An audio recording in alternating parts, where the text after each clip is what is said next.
Welcome, everyone, to St. Petersburg, Florida, here at Tropicana Field, Game 2 of a 3-game set leading into the All-Star break. And here inside, this is Game 9 of a 10-game road trip for the Toronto Blue Jays. And Anthony Gose was on a 6 a.m. flight this morning from Buffalo, arrived here this morning to Tampa Bay, and he is in the starting lineup.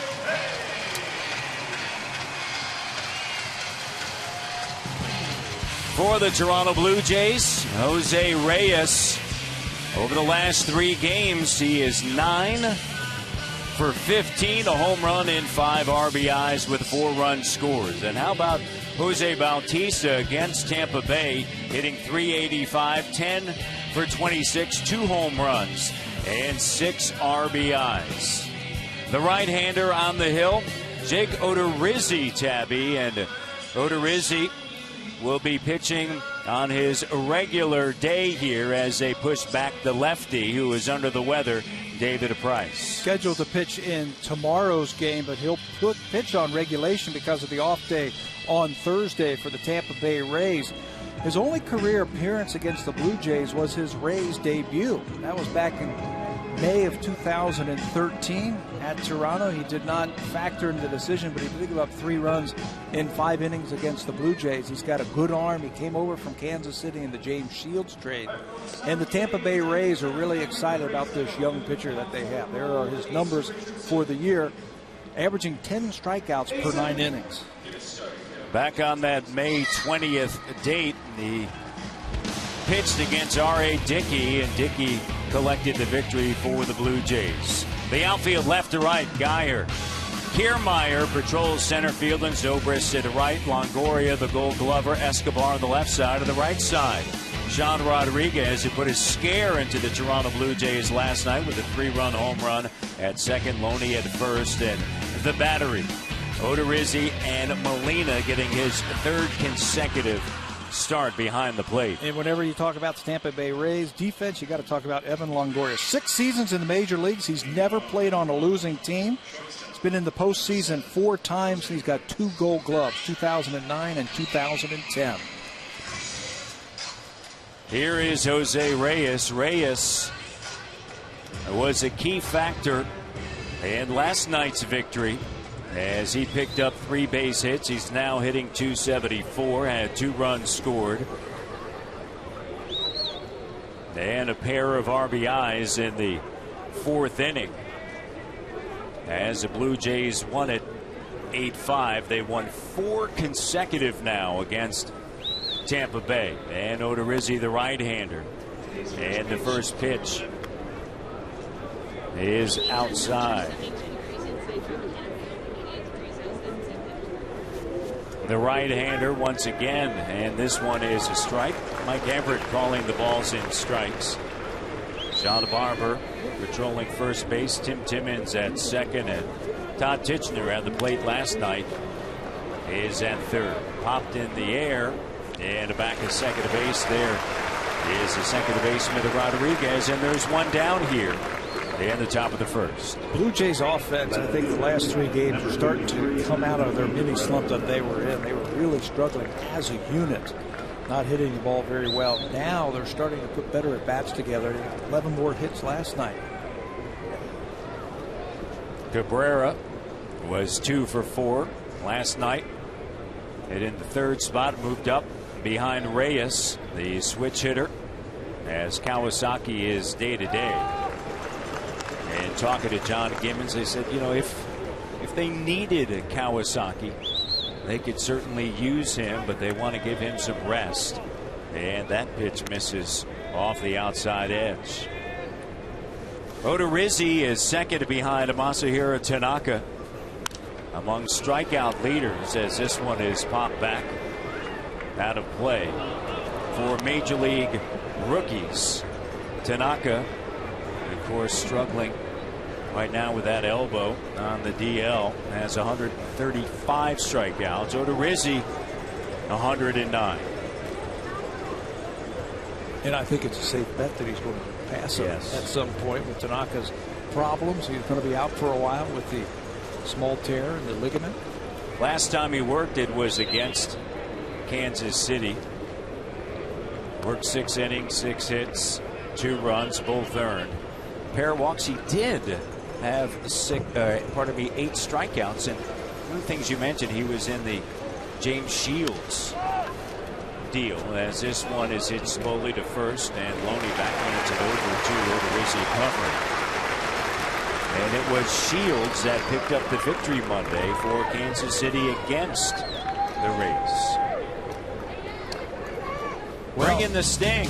Well, this is the 3 guys that have had a lot of success against the Tampa Bay Rays this year. The first 3 guys in the order for the Blue Jays this afternoon. Reyes is in 5 games hit .444. Melky Cabrera, you saw his numbers, and Jose Bautista. This is where John Gibbons wants to get something started right here, right from the first pitch. Bautista hitting .295, 17 homers and 54 runs driven in. Had a sac fly RBI in the 3rd. A single to lead off the 8th inning, and then he came up with a base hit in the 9th inning last night into right field, picking up an insurance run with an RBI. 2 outs here, top of the 1st inning.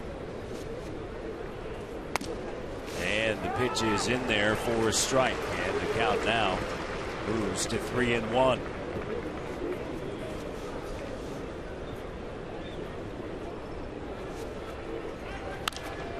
The 3-run is skied back of home plate. Molina by the screen runs out of room, and Bautista just missed that one. That was a pitch to hit right there for Jose Bautista.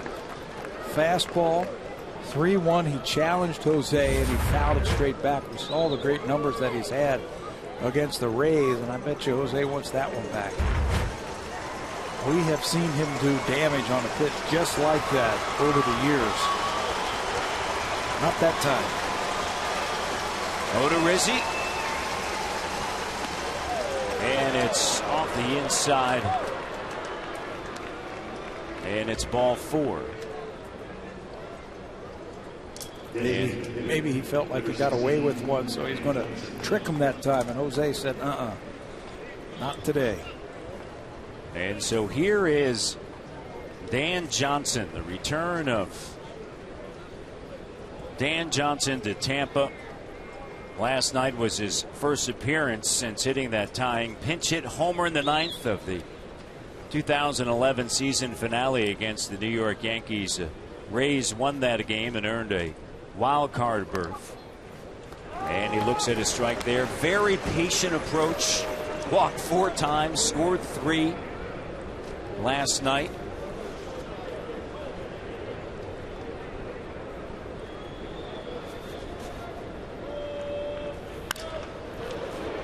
Gets underneath this one and lifts it high in the air into right center field, and Zobrist, making his 8th start in the outfield, settles underneath it and catches the final out of the top of inning number 1. Bottom of the 1st coming up here on this Saturday. 80s night at the ballpark.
first inning. Joe Madden feeling the groove a little bit there in the dugout. This is a lineup that he sends out there. Ben Zobrist playing in career Major League game 1,000 here on this Saturday. And Evan Longoria, over the last 4 games, he's really struggling. Just 2 for 14. He has struck out 4 times. This year hitting .260 against the Jays, hitting .259. Jays have pitched Evan Longoria tough because he has creamed them in the past, so good for them. Drew Hutchison, 19th start of the season, 4th career start already in his young career versus the Tampa Bay Rays. Losing record at 6-7, but he has pitched well. He lost his last start against Oakland when he pitched into the 6th inning, gave up 8 hits in that game. He's worked very hard in between his starts to iron out his mechanics, get the fastball down in the strike zone, and really get that slider working a lot better. Kevin Kiermaier, the rookie, leads off, plays center field, third baseman in on the turf. That is Francisco. Kiermaier took over last night for the injured Desmond Jennings, who fouled a Mark Burley pitch off of his left knee. Remained in the game, walked in the second, but then when the bottom of the second turned to the top of the third, it was Kevin Kiermaier who took over patrolling center field. I'll tell you, they don't lose anything defensively from this kid right here. Joe Madden said he's one of the finest defenders that he has ever seen in his career. And he's putting together some offense this year. Had a base hit in the 4th, was 1 for 3 last night. Has 8 home runs and 21 RBIs. Hutchison looks in, receives the signs from Navarro, and he goes to work, and Kiermaier sends this one in to right center field, and going for second, sliding in to second base, turning a single into a double is Kevin Kiermaier. How about this? I'll tell you what, if you lay back on him, I told you he's a great defender because he can really run, and if you lay back on the ball, he's going to take advantage of it. He's got a lot of excitement in his game, and he's thinking that extra base. Every time he hits the ball, he's thinking of one more base. That looks like a single to right field. Goes, comes over, and by then it's too late. You got to charge the ball, you got to come hard, you got to get that ball back in, and you got to throw the ball to keep him from taking that extra base. Not good defense right there. Well, you talked to the coaching staff with Tampa Bay yesterday, and you mentioned this, how they liken him to Grady Sizemore, always looking to take the extra base, very aggressive, extremely athletic, and you saw it all right there. What was a routine single all of a sudden becomes a double, and there he is at second base. An easy double too. Yeah. Really no chance of hitting him at second base. Francisco in on the turf once again. Zobrist is the batter, and the pitch is a strike. 268, 6 homers and 22 RBIs for Zobrist.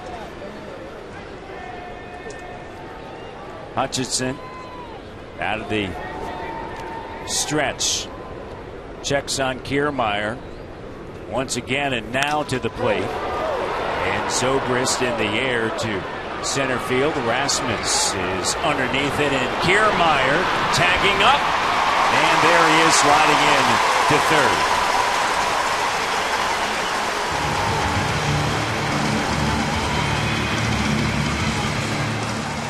So a double, and now over to third base with 1 away, and Matt Joyce is the hitter. Tell you what, when you've got speed like this, he is making it around the bases all by himself. Rasmus comes up. He doesn't really throw a very good, look at it, spikes that ball in front of Reyes, and then it grounds into third base, and Kiermaier's able to tag up and move up to third base. He has made a trip around the bases all by himself. He has done it with that great speed. Matt Joyce is the batter. He's driven in 36. Home half of inning number 1. Matt Devlin, Pat Tabler. Glad to have you along here. Game 2 of this 3-game series prior to the All-Star break. The All-Star game on Tuesday night from Minneapolis, Minnesota, Target Field. Outfield straight away, and Hutchinson deals, and this one in the air, and that's going to do the job as Rasmus catches it, and Kiermaier scores. Sac fly RBI for Joyce, and all that created by the heads-up play from the rookie. Hustling, taking the extra base. Cabrera, Rasmus, and Gose goes out in right field with Reimel on the 15-day DL. Francisco Reyes, Tollison at second base, taking over for Kawasaki last night. Bautista, there's the battery. Hutchinson and Navarro. Kawasaki day-to-day, in emergency maybe. In the air, Cabrera going back, and he's going to make the catch on the warning track. Evan Longoria, first pitch swinging. It's 1-0 after 1 as we head to the top of the second.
Sportsnet, brought to you by the 2014 Honda Civic, Canada's best-selling car 16 years in a row and the official vehicle of the Toronto Blue Jays, and by Home Hardware, homeowners helping homeowners with expert advice.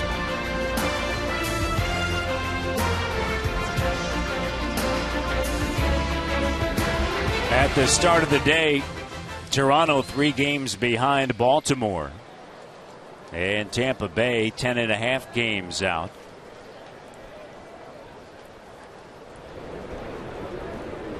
Deanna Navarro will lead things off here at the top of the second. Rasmus, Francisco, if anyone gets on, Tollison, and Odorizzi. The pitch is outside.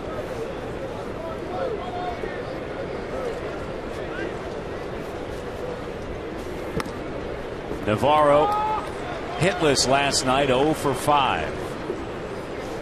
And how about Kevin Kiermaier? This guy's an exciting player. He is a player, I think, who has moved up through the farm system, and each time he has moved up, he has played better.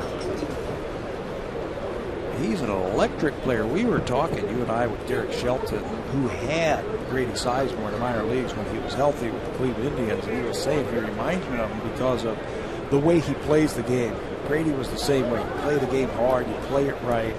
You're always thinking one more base ahead of yourself. Here's the foul tip. We've seen this. Jose Molina getting one right in the face mask there, jarring him up a little bit.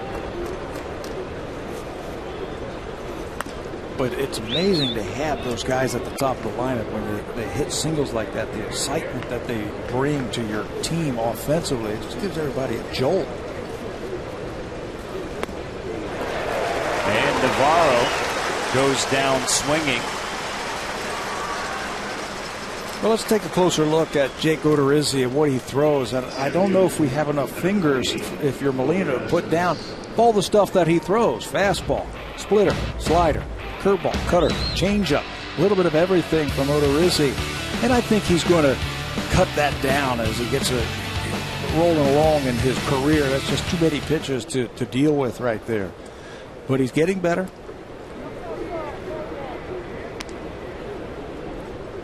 Rasmus is the batter. Tampa Bay, their pitching staff, they've now recorded 827 strikeouts this season. It's first in the majors. Dodgers are second with 803. Of course, led by Kershaw, Greinke, and Beckett. Tampa Bay last night, see Chris Archer, they had 11 strikeouts last night. This one driven in to center field, coming on Kiermaier, and it gets by him, and it's going to roll all the way to the wall. Rasmus turns second, on his way to third, and he's going to hold up there. So Kiermaier misjudges it as he was racing in thinking he could make a play. And it rolls right by him and all the way to the wall. Thinks he has a shot at it. And if you're not going to catch that, what you want to do is you want to try and knock that ball down and hold him to a single. Once it gets by him, great job by Zobrist to run over, back it up, or Rasmus going to have himself an inside the park home run. Colby ends up with a triple. Rasmus with his second hit in his last 19 at bats. So a 1-out triple here, and Francisco is the batter, and that pitch is outside, 1-0. Francisco hitting .230, 14 home runs with 33 RBIs.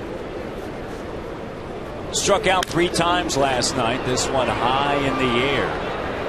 Left field, settling underneath it is Geyer, makes a catch. Tagging up is Rasmus, and no play at the plate as it's cut off by Longoria. And so Francisco picks up his 34th RBI. That's what you want to do. Close off that right side of the infield. You can't have a strikeout there. He shortened it up. He's strong enough. He barely hit that ball, and he carried it deep to left field. Deep enough to score. Colby to tie this one back up.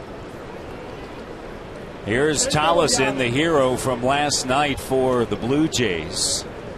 Came through as he had a strong at bat, and on a 3-2 pitch up and in, just looped it right down the right field line. Picked up a pair of RBIs, made it 7-5. That was in the top of the 9th inning, and the pitch down low and outside. It's probably a ball, if you remember that. Just off the plate. Off the plate, it was cutting down and away from him, but he too close to take. Loops it down the line, coming up with another big hit.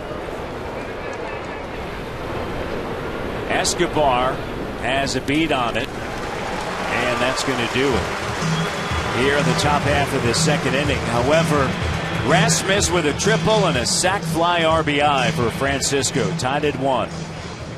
This week's Brewers Radiology Quality Player of the Week is Ben Zobrist.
20th.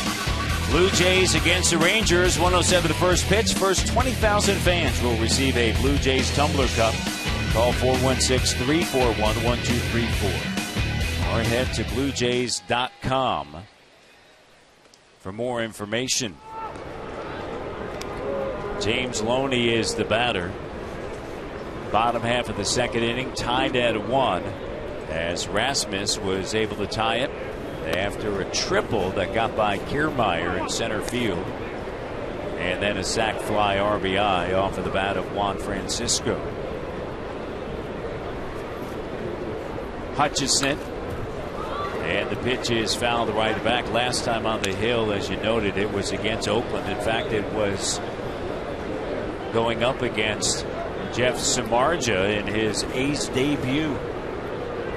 And Samardzija picked up the victory. The 1-2. And Loney stays alive. I still think there's some improvement in Drew Hutchison, and one of the things that they're working on is sharpening up his slider just a little bit more. They want to take the hump out of it, if you will. Right back through the middle on a 1-2 pitch. Loney with a single. And by that I mean the hump out of it. They wanted to get a little bit more on line and then dip down as it goes towards home plate. They don't want it to go up and then down. The opponent's average and slugging percentage versus his slider has been getting better. In June it was 286. That average off the slider now at 200.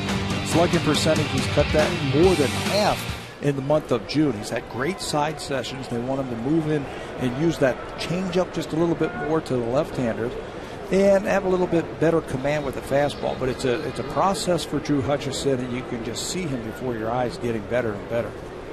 Brandon Guyer is the batter, and he looks at a called strike. It's interesting. His road ERA 2.43. His home 6.75. And in talking to John Gibbons, you try to figure out why. You look at it. Sometimes it has a lot to do with who you faced at home in comparison to who you've seen on the road. His last time he was at home, he was outstanding against Milwaukee. 10 strikeouts, 7 innings against a pretty good hitting ball club. It's just a young pitcher, and a young pitcher coming off of Tommy John surgery, where that touch and feel is the last thing that comes for him at the end. And we haven't seen the great Drew Hutchison that we saw when he first came up. And by that I mean his fastball, dotting it on the corners and using that good slider.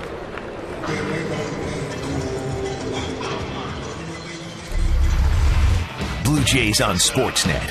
Brought to you by the 2014 Honda Civic, Canada's best-selling car 16 years in a row, and the official vehicle of the Toronto Blue Jays.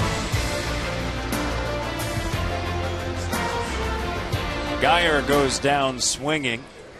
Fastball there at 92 miles an hour.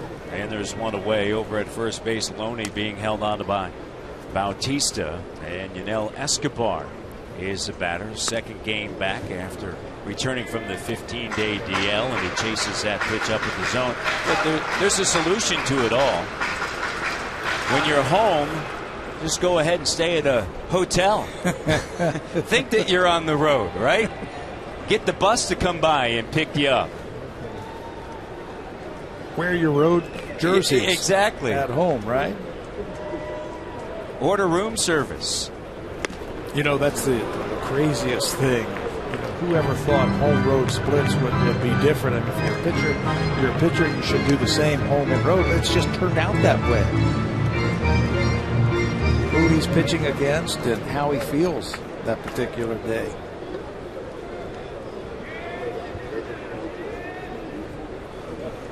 Hutchison checks on the runner at first base, Loney. Ahead in the count here, the 0-2.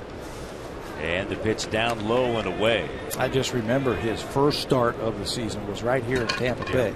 And he had a great fastball that day. He worked with Deanna Navarro for the first time in a regular season game, and Deanna kept saying, hey, they are not catching up to his fastball, so I'm going to keep calling it.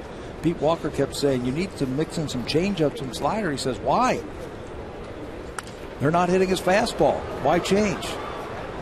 He ended up pitching into the 6th inning and gave up just 3 hits.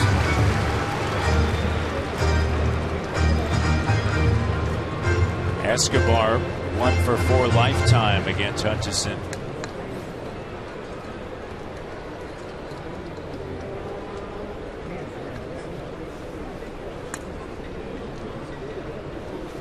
And the 1-2. And Escobar thought about it, and Navarro keeping it in front of him. Loney walks back to the bag over at first base. Count 2-2. Hutchinson only had 1 first pitch strike in the bottom of the first to the 4 batters he has faced. Here, the first 3 that he has faced, he has been able to pour in a strike. So he's 3 for 3. How does it translate as Escobar hits it in the air? Gose is right there coming in, and Gose is able to make the catch. And there are 2 down, and Jose Molina is going to be the batter. Blue Jay ran into Anthony Gose at the hotel as he had to get to the airport really early this morning in Buffalo, get down here and travel with your bats and everything you need. Yep, we asked him, we said, Anthony, what's the move? You come on? He goes, I don't know. They just told me to come down to Tampa.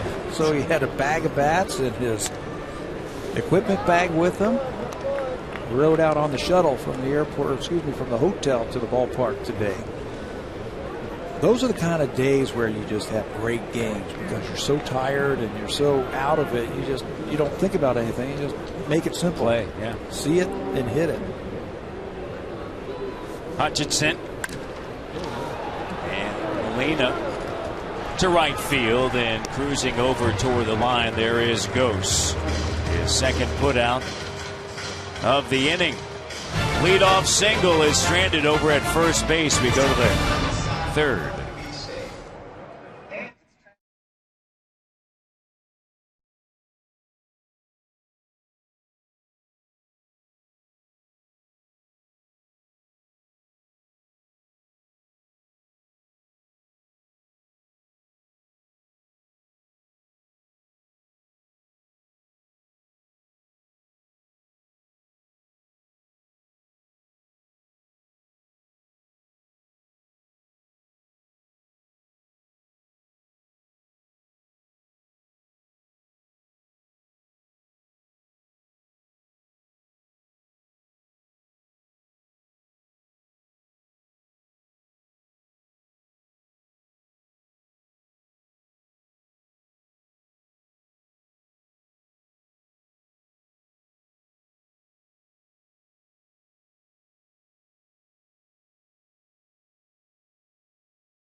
Toronto Blue Jays breaking news, photos, videos, opinions, and tweets. A one-stop shop for everything Blue Jays.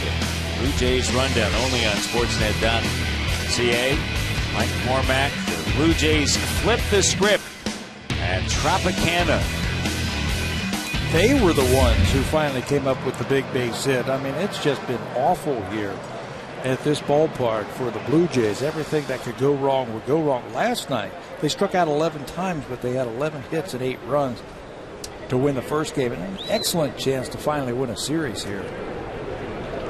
Last series win here at the Trop, April 6th through the 4th of 2007. They lost the first game, and then they won the second and third. Anthony Gose is a hitter, hitting .229.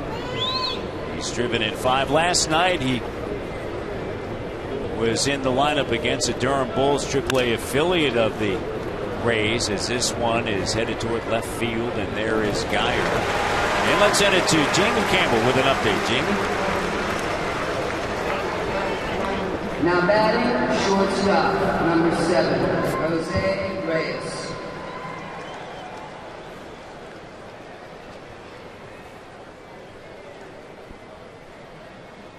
That'll happen. They're just 1-9 in his last 10. Their last 10, they've lost 6 in a row. That could be 7, and fall into a first-place tie with the St. Louis Cardinals.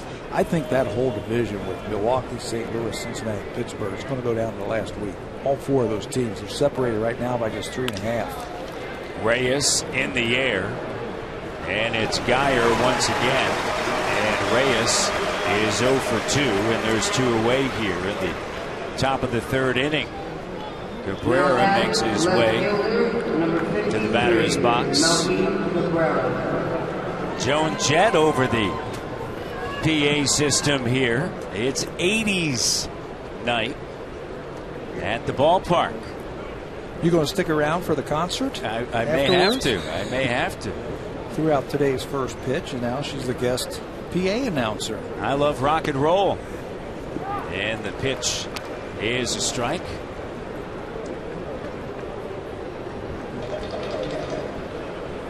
Cabrera grounded to first, back in the first. And the pitch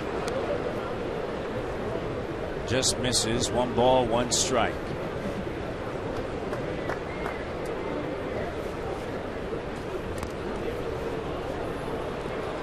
Pitch outside, and the count down 2-1.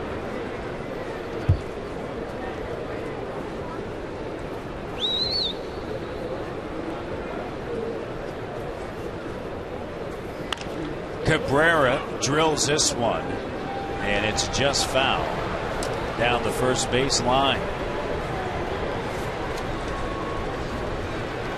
24-year-old right-hander from Highland, Illinois, originally selected in the first round by the Milwaukee Brewers. 32nd pick overall. Made his major league debut on September 23rd of 2012 when he was 22 years of age. That was with the Kansas City Royals before he was sent here. This one lifted in the air to left field, and Brendan Geyer with all 3 putouts. At the top of the 3rd, we go now to the home half of inning number 3 here on this Saturday in St. Petersburg, Florida. The groups are on. The TV board seeing all groups in attendance today.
Blue Jays Honda Super Camp Times. The Blue Jays are proud supporters of amateur baseball across Canada. Victoria Park, Charlottetown, PEI. End of July. Always fun. The Honda Super Camps. Visit BlueJays.com/baseball academy as Rodriguez shatters his bat. And Reyes is right there. That is what you call a jam sandwich right there. You got all in his pitching. Fastball inner half. Rodriguez cannot extend. Watch how he hits it behind him. And that barrel went all the way out to third base. It was tracking Juan Francisco. Now, when you get back to the dugout, what you say to your teammate right there, you say, Sean, the ball is just not carrying to shortstop today. Last night it was carrying on that hanging slider that he drilled. A 3-run shot after the 2 walks. Kiermaier is the batter. Hutchison has retired 7 of 8.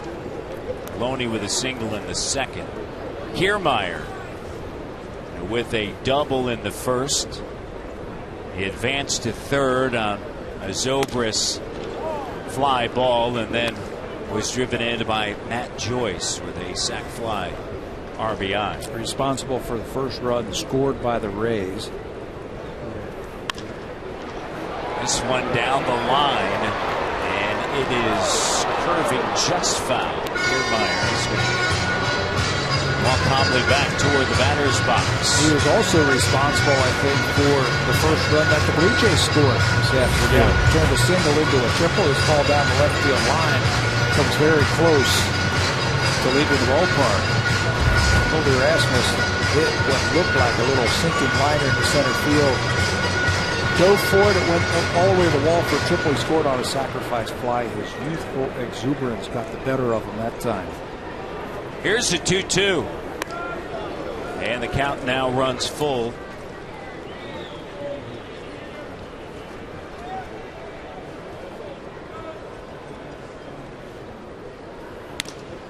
And a walk.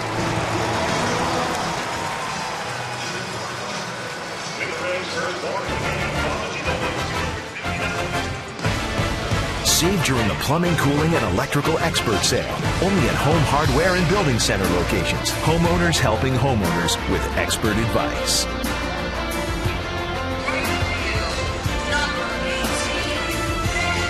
St. Petersburg, Florida, and Zobrist 0 for 1 in the batter's box, 1 away, and Kiermaier over at first base.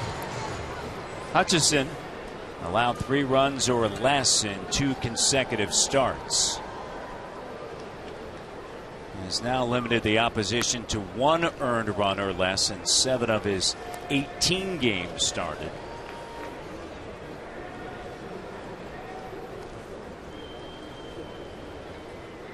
Kiermaier with speed over at first base.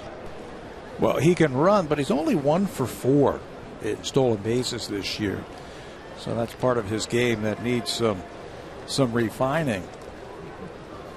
Long look by Ben Zobrist down to Tom Foley, the third base coach, thinking that something might be on here.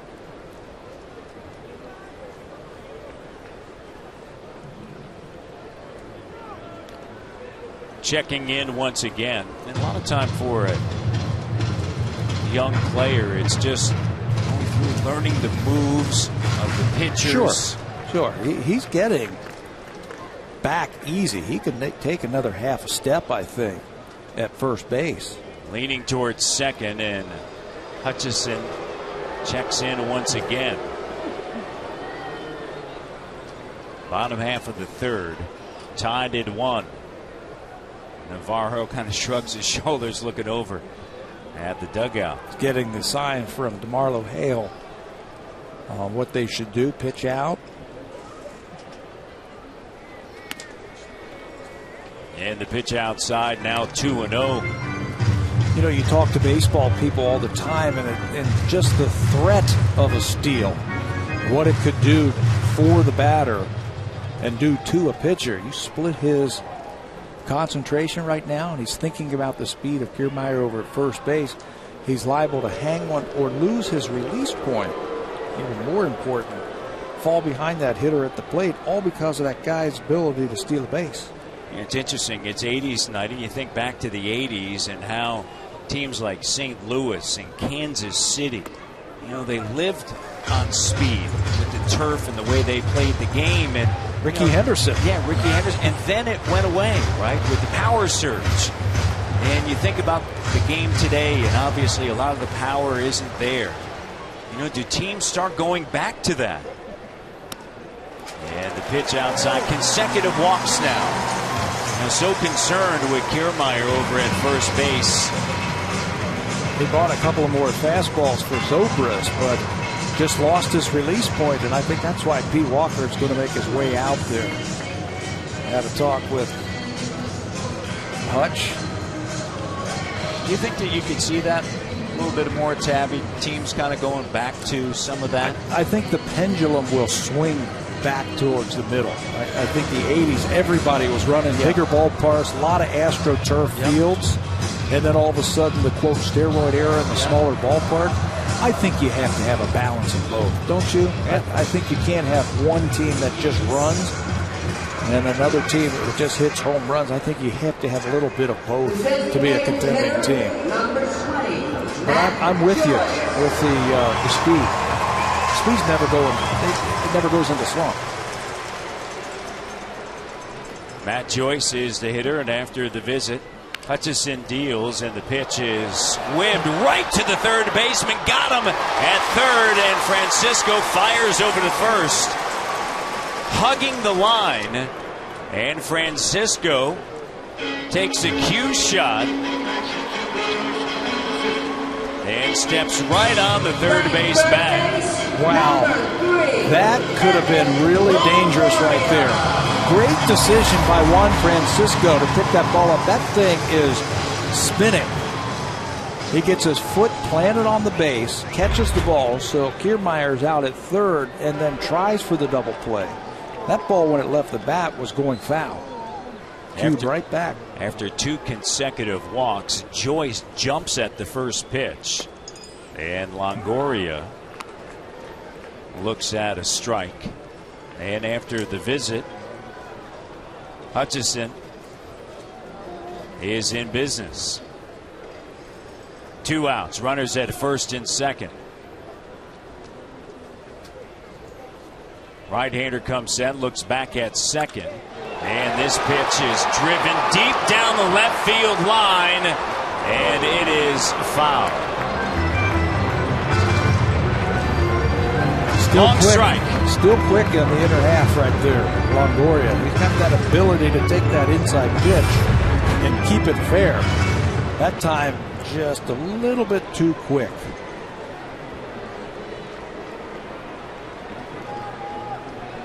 Foul.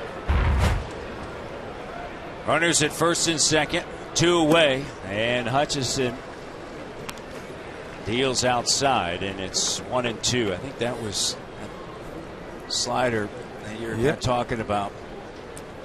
It was, I don't want to hang this one, so he pulls it way out of the strike zone.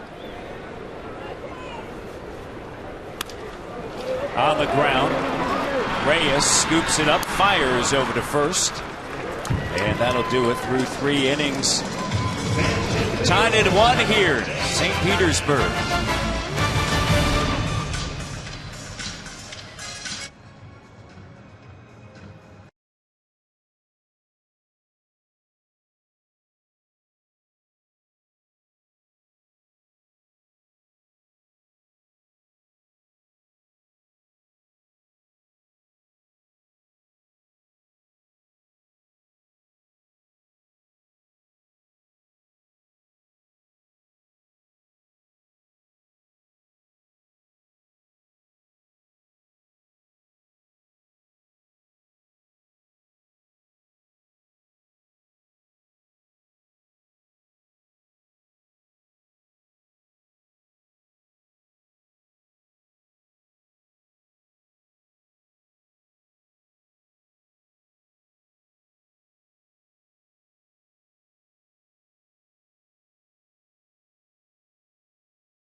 night's MLB Home Run Derby from Minneapolis. It's a star-studded field in a new format.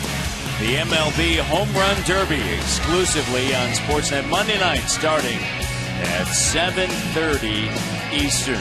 And congratulations to Justin Morneau, who was named the other day, and Josh Donaldson rounding out the field for the National League and American League. And I really like the new format that they have. It's like brackets as they make their way towards the finals.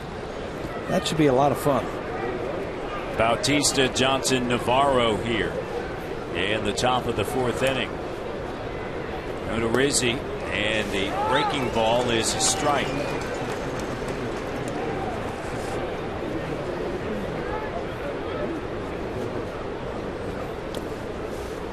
Hops that one up there. Bautista walked back in the first inning and was stranded.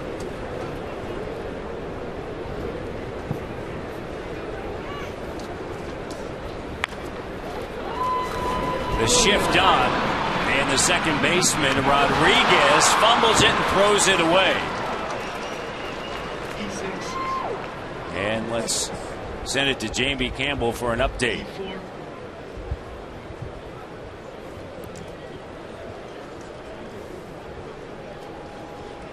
Designated hitter, number 16, Dan Johnson.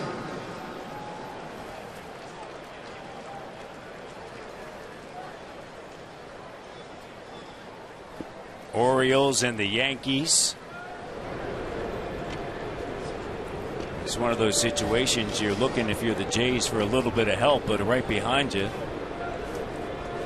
closing in, the Yankees, and Rodriguez unable to backhand it and then hurried to throw. And Johnson the batter, and at second base, Bautista. So runner in scoring position for the Jays. Can Dan Johnson come through against his former team? And that pitch rides high. Take a shot at driving him in. You want to try and keep that fastball away from him so he doesn't pull the ball to the right side.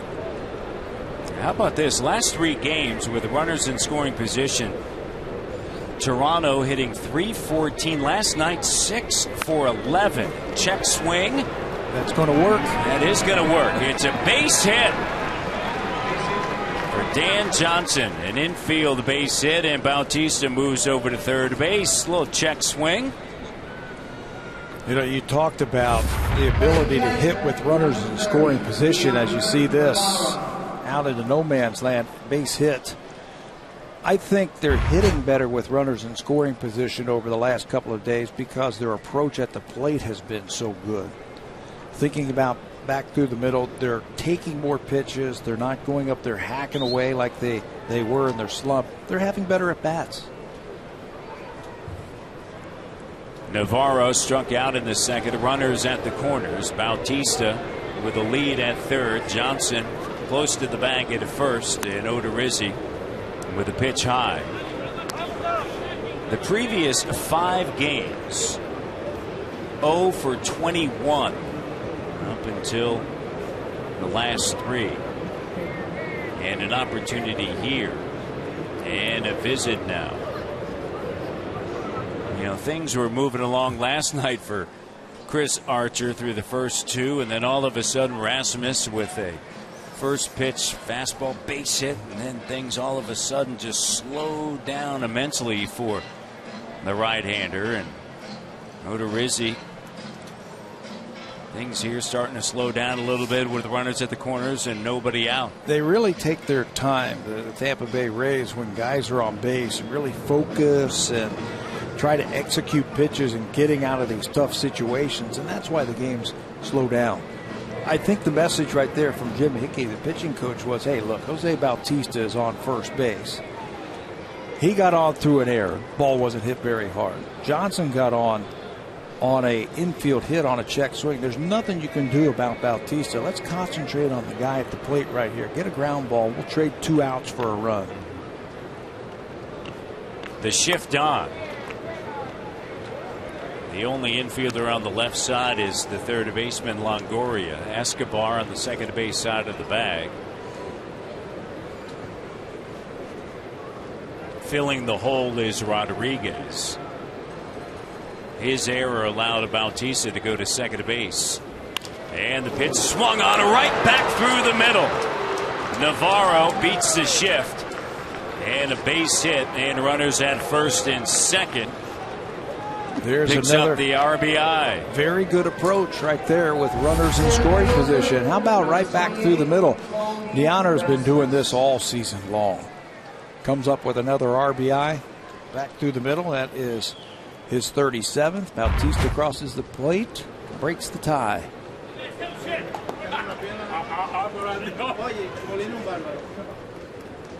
So runners at first and second. The shift remains intact for Rasmus. And Rasmus looks at a strike. Colby back in the second inning collected a triple as Kiermaier just played it. Thought he could make the catch maybe instead of just getting in front of it, playing a short hop and keeping Rasmus at first. And Rasmus was able to cruise into third with the triple and try to hold his swing there. It's a strike. Later scored on a sac fly RBI off of the bat of Juan Francisco, who awaits on deck. Well, now you have to battle 0-2. Got a pitch to hit, and you checked your swing. Now you got to make contact here.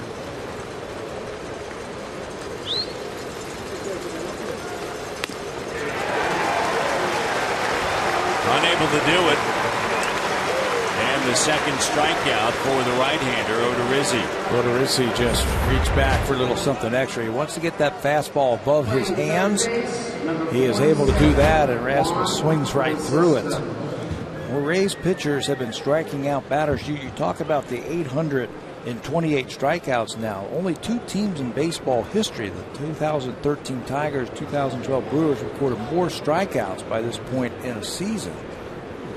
And if you remember those Tigers, they had Verlander and Scherzer. Francisco fouls it back.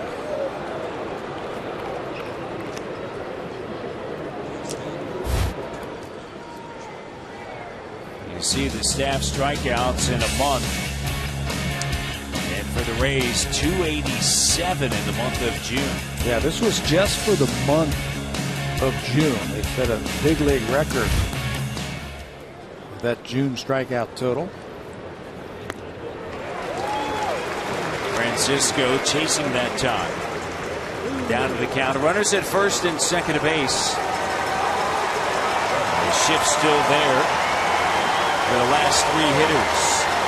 They get a lot of their strikeouts on the fastball, which is surprising.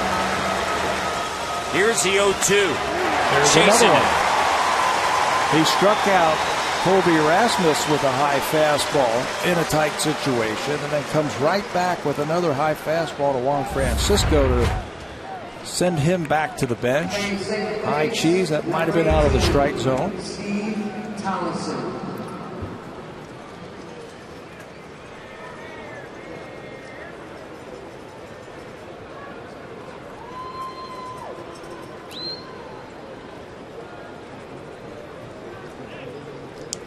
Odorizzi in the month of June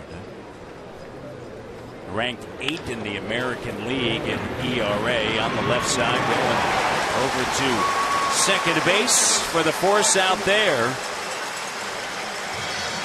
but not before the Jays get a run. Navarro right back through the middle. 2-1 Toronto.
cycling, the Tour de France, Crown Jewel.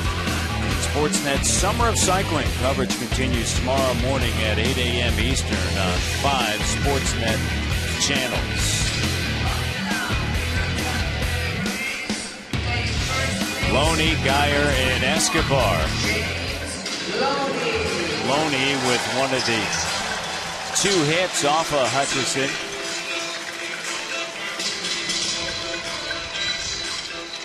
With a single in the second inning. Hutch with 2 ground ball outs, 6 flyouts, and 1 strikeout. Walked 2 back in the third, however, was able to get out of the inning. And the right-hander to the plate.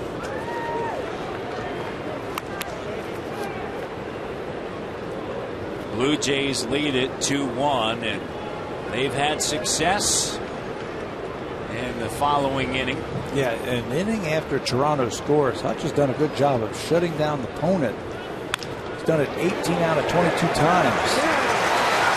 Softly lifted into left field and a base hit for Loney.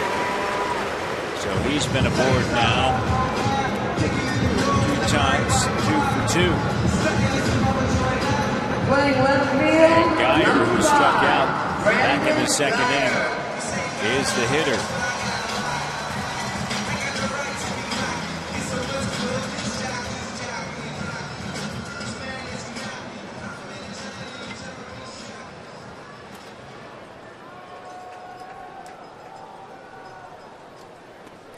Pitch is down. Opponent's hitting just .249 against the right-hander. It's second on the staff to R.A. Dickey. We'll see R.A. Dickey tomorrow. Opponent's hitting .240 against R.A. The .249 ranks 22nd in the American League. Loney over at first base being held on, and in on the turf at third is Francisco. And the count even at 1 ball, 1 strike.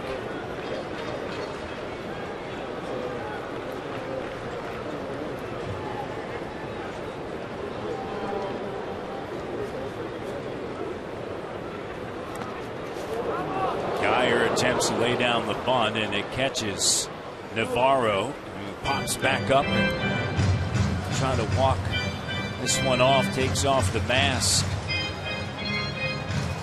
as he heads over toward Bautista. Bautista now is going to head in and have a quick word with him. Blue Jays have had their share of injuries. Plenty of them, and they've been piling up. Including 2 more yesterday. Yeah. Nolan Reimel, unfortunate for him, left calf strain, and Munenori Kawasaki. Kawasaki's available today. Yeah. They said if they need him in an emergency, he can play. Just as soon give him the day off and rest that hamstring. Geyer with 5 sack bunts this season, tried to lay one down and strikes out there, second time.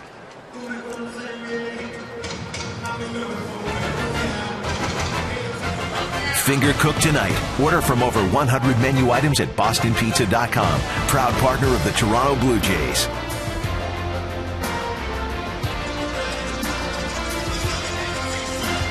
Great day to be out on the boat here in St. Pete. Here inside, the Blue Jays with a 2-1 lead. 1 away. Loney at first. Escobar, the hitter, jumps on that first pitch and over toward the Rays dugout, giving Chase, Bautista, and Navarro run out of room. As Navarro is right there. He played for the Rays. Yeah. I think he ran right into Dave Martinez on purpose. They had a few. How you been? Everything good? Yeah. Family? Yeah. We were out on the boat the other day and had a good time. Here he comes. Right now, you know that ball is out of play, so he's going to run in and bear hug Davey Martinez. And by the way, Dave Martinez the other day was on the boat. Yes, that's right. Up to the island, he was saying, right?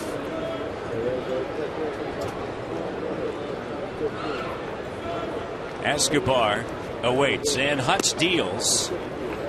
Down low and outside at the count of 1-1.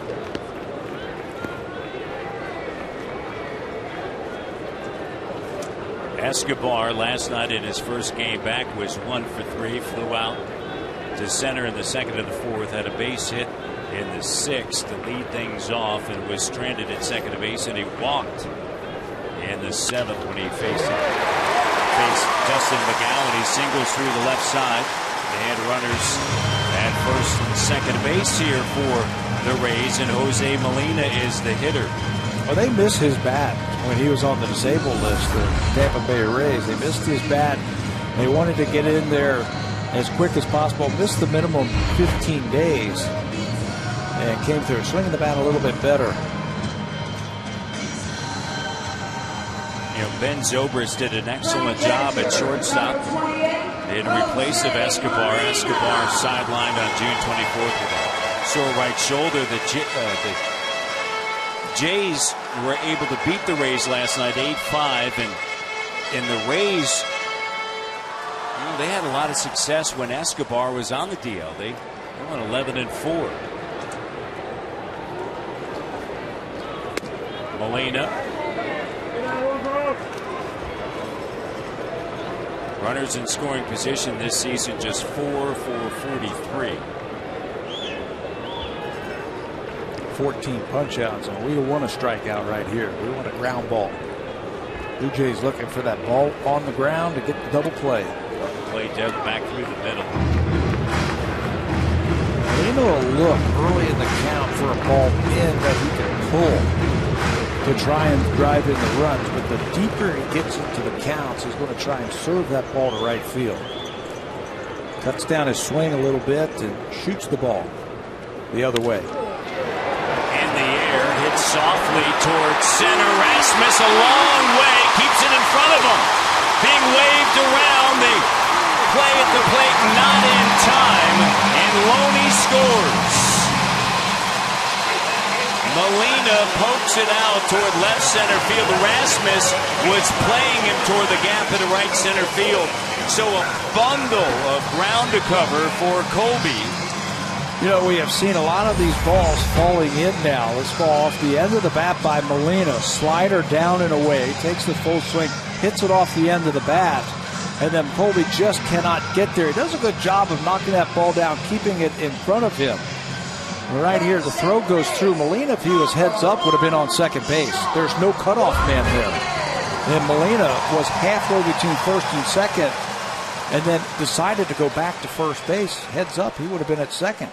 So one away, tied at 2. And Rodriguez, who provided some life last night for the Rays. He was 5-2 before he hit that 3-run home run off of Dustin McGowan. Can Hutch get himself out of this one? In on the corners, double play depth through the middle. Rodriguez shattered a bat and popped out to Reyes, first time up. And on that fastball, fouls it back. You know, I mentioned the base running, that he could have moved up into second base and kept the double play. Blue Jays would not have done that by him going back to first base. That keeps the double play in order. Ground ball, they can get out of this inning.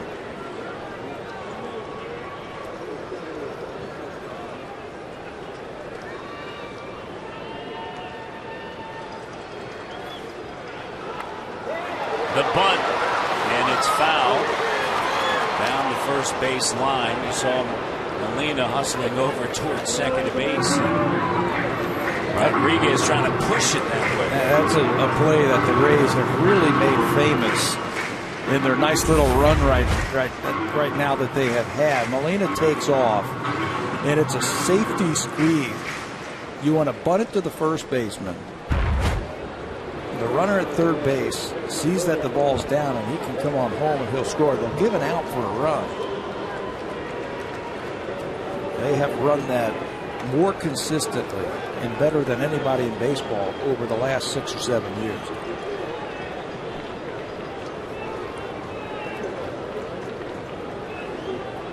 Two strikes now on Rodriguez. Swinging away, and Navarro fires it down to third. And Francisco doesn't apply a tag on Escobar, who dives back into the bag.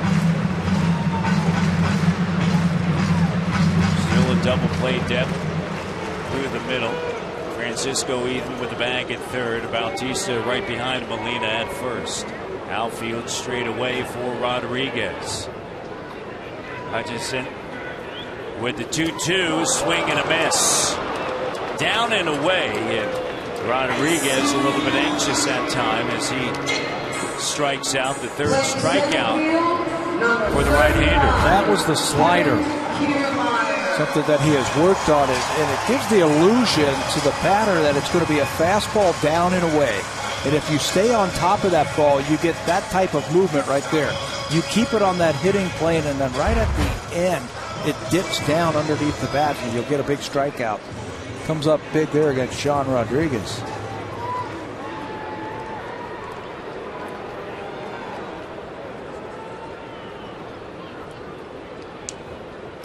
Kiermaier doubled back in the first inning and scored. Since his most recent call-up on May 28th, he is second, tied for second among rookies in extra base hits and slugging. He is second in OPS, second as well, as the home plate umpire Mike Everett is getting attended to.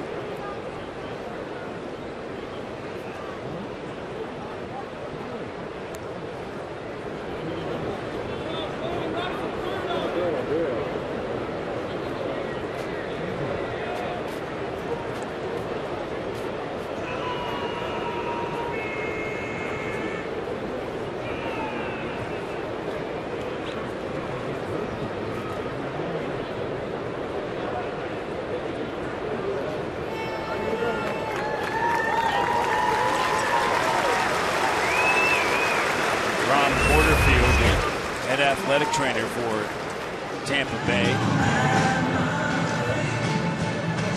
Long look as the foul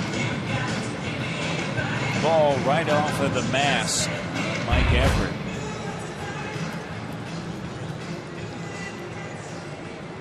And you see Navarro tapping him. He knows all about that. And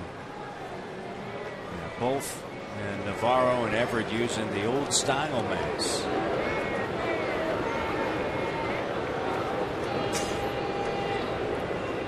0-1 on Kiermaier. Runners at the corners, and there's a strike.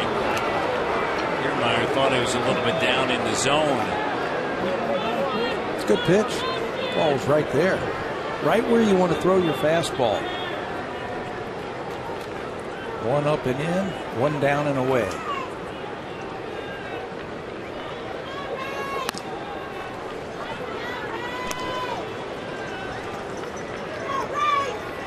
Runners at the corners, tied at 2. Hutchinson from nearby Lakeland, Florida, to Lakeland High School, and the runner off and pitch down and in. Runners now at second and third, and the crowd goes wild. Jose Molina is now 2 for 2 in stolen bases this year. How about that? Fans giving him a standing ovation above their dugout.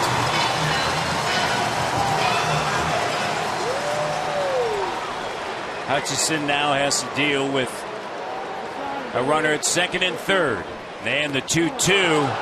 Kiermaier swings and misses. And he strikes him out to end the bottom half of inning number 5. Now it's time for a Blue Jays Central update. Here's Jamie Campbell and Greg Zahn.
tweet hashtag I want to win with hashtag Bacardi front row to @BlueJays on Twitter. You could win front row seats for you and 3 friends to a 2014 Blue Jays home game. Prize includes round-trip airfare to Toronto and 2 nights accommodation. Full contest rules at BlueJays.com/Bacardi front row.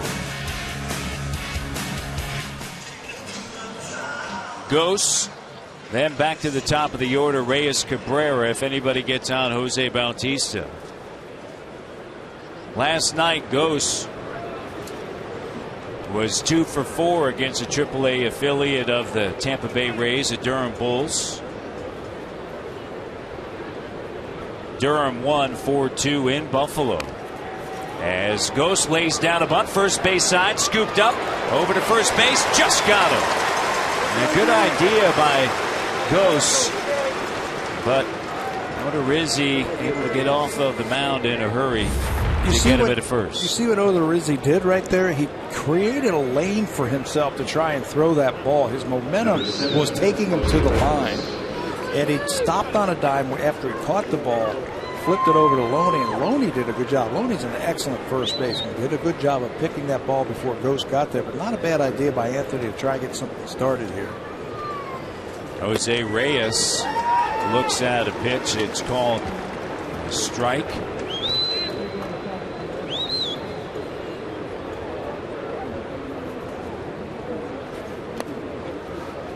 And the pitch down. Odorizzi's fastball is that type of fastball that gets on you before you know it. It looks faster than what the radar gun is telling you. Fastball's about 92 miles an hour, averages 91, 92 miles an hour, but you see a lot of funky swings against him because they just can't pick it up. And he gets it to the home plate in that area so quickly, you think you're on it, and it's by you. Reyes hitting .361 on this current road trip. Fouls that one off. He has a 7-game hit streak. See that funky swing right there? It's only 91 mile an hour fastball. But it gets on you, jumps at you, sneaky quick. Right-hander to the plate, and Reyes fouls this one off, and the count remains 1-2 with one away here in the top half of the 5th inning. Tied at 2. Rays got on the board in the first. Jays answered in the second. They took the lead in the 4th, but then in the bottom half of the frame, Tampa Bay got the run back. Jose looking to extend that 7-game hit streak. Hitting better than 400 over the last 7 games with 5 RBIs and 6 runs scored. And pop behind second baseman Rodriguez, and it's going to fall in. And Reyes hustling towards second. They got him. And Reyes is saying, no, no, no, I was safe. And John Gibbons is going to come out. And Escobar is saying, you were out. And Reyes is saying, no, no, no.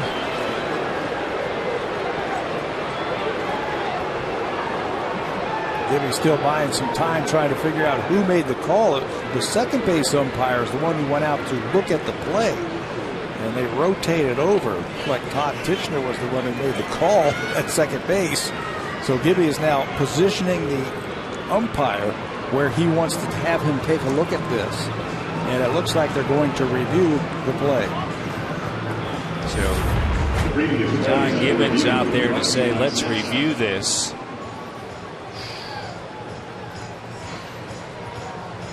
Tough to tell there. Let's see if this is better. The ball beat him. He's out. Yeah, looks like he's out. Looks like he is out. What a pick by Escobar right here. He picks it, got it on his glove. Here comes Reyes, and it looks like he tagged him right there. Just inches before he hit the bag at second base. The call on the field is he's out. So now there has to be evidence that Reyes beat the throw, and I just don't know if there's enough evidence to overturn this. The one shot that we had looking from, it looked like third base, looked like Escobar tagged him. Escobar's telling him, saying, hey, look, you're wasting a challenge. Yeah, this is it right here. And you see how the ball almost came out of the glove of Escobar. And he did the right thing. See it rattling around in his glove. He goes down and tags him, and it looks like it's ready to pop out. And he puts his bare hand in there, grabs it to show the umpire. See how that hand is coming in there to hold it on? Shows the umpire. And got the call initially. So the play under review, and walking away from the review is Mike Everett. And he says that the call on the field stands. Toronto loses their challenge. You know, that was a heck of a backup right there by Sean Rodriguez, the second baseman. After Zobrist came in, tried to make the catch, ball ricocheted off of him. Rodriguez, the second baseman, went out there and made that play. Heads up ball player.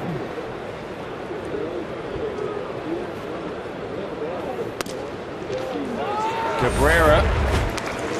That's what I'm talking about. Here's Zobrist, knocks it down, and then alertly Rodriguez pounces on it and throws him out. That's why when a play is happening, no standing around on that field. Everybody's got a spot to go to. Rodriguez alertly made the play. Cabrera 0 for 2. And Odorizzi with a pitch up in the zone. What a first half for Melky Cabrera. Yep. 116 hits already. One of the best in the American League, and he strikes out there to end the inning. The fourth strikeout for Odorizzi.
Presented by Bacardi. That's Friday, July the 18th, when the Blue Jays take on the Texas Rangers at 7:07 p.m. Come on down to the Rogers Center early. Check out the pregame festivities happening outside Gate 10.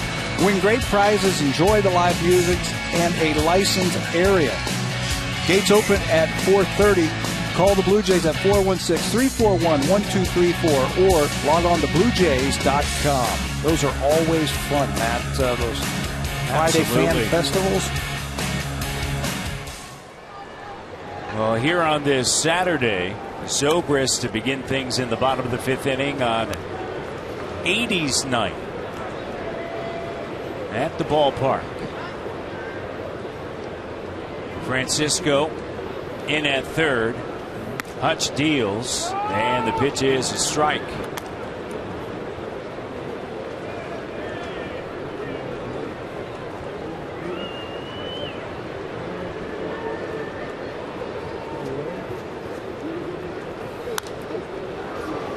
in on the hands, and Zobrist fouls it right back.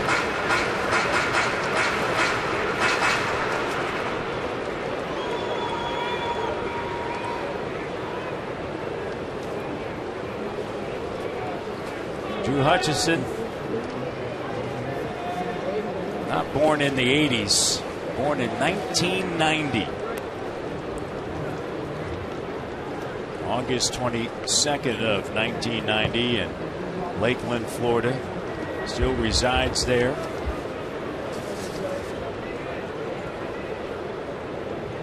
Made it to the big leagues, of course, in 2012. And strike three looking. And he has now struck out 3 in a row, and that's his 5th strikeout. Well-placed fastball right there. I think you can put Drew Hutchison in that category where that fastball jumps on a lot of those batters, and they have trouble picking it up. That time he just locked up Ben Zobrist. He missed the first 115 games of the season while recovering from Tommy John surgery last year. It was performed on August of 2012. He was 5-3 for the Jays in 2012 after being called up from AA New Hampshire in the Eastern League. Matt Joyce, the batter, with a count of 1-1. Last year, Dunedin right here in the Florida State League, and then New Hampshire was 0-3 with the Buffalo, 5 starts. A total of 10 starts a season ago. And John Gibbons talked a little bit about how, with the innings starting to pile up for the right-hander, how they'll be able to, the next month and with the break, start to maybe maneuver things and provide Hutch with a few more days of rest. And Marcus Stroman, also the 2 youngsters. They've got some off days coming up. 5 of them in the month of August that they're going to use to slow down the innings. That's piling up for the young right-hander.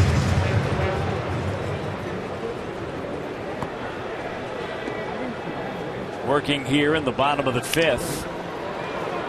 Popped up. The shift was on, so a long run for Reyes, and Reyes is able to grab it. Save during the plumbing, cooling, and electrical expert sale. Only at Home Hardware and Building Center locations. Homeowners helping homeowners with expert advice.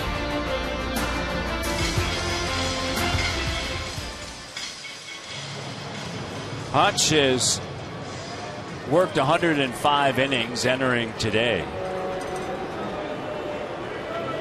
And you think about his innings pitched prior to this year, and this is the most in his career. You have to go all the way back to 2011 when he was in Lansing, Dunedin, in New Hampshire for the combination there of 72, 62, and then 15.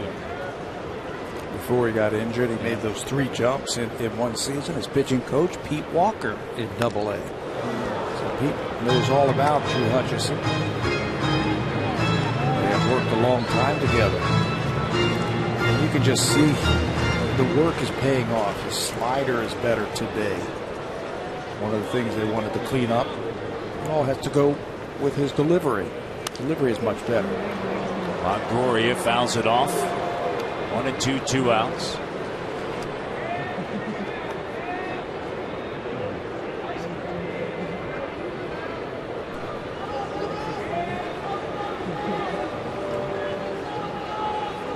Three infielders on the left side for the Blue Jays, and Longoria swings and misses. Strikeout number 6 for the right-hander. A 1-2-3 inning. His first of the afternoon as Longoria chased it in the dirt.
Top half of inning number 6, tied at 2 here on this Saturday. And Bautista and Johnson, Navarro. 3, 4, and 5 for John Gibbons. And the pitch misses off the plate. 1-1 the count. Odorizzi. And he's now ahead in the count.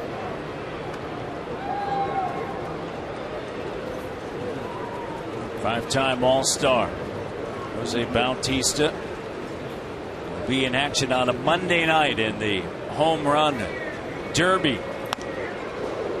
And the pitch up and in.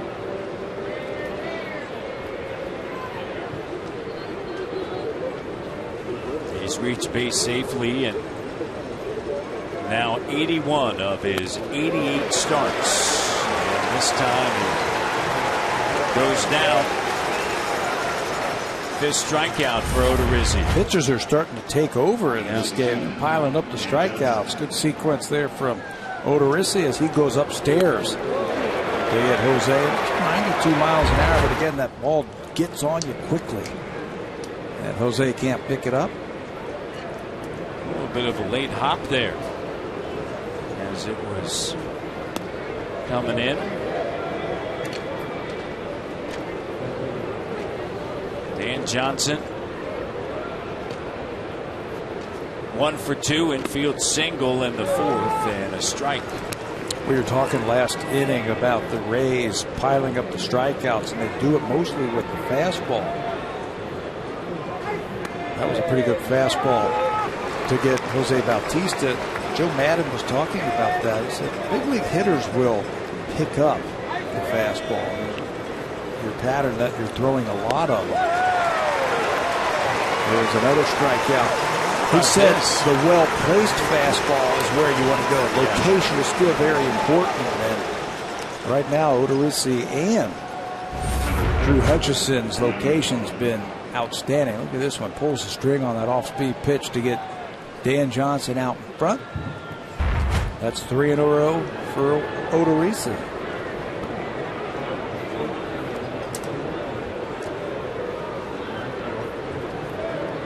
Navarro. And he looks at a strike.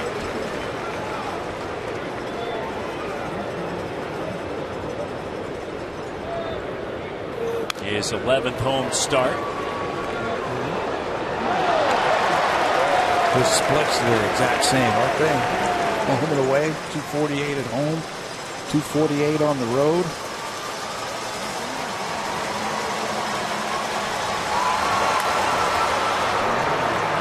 Fouls it off.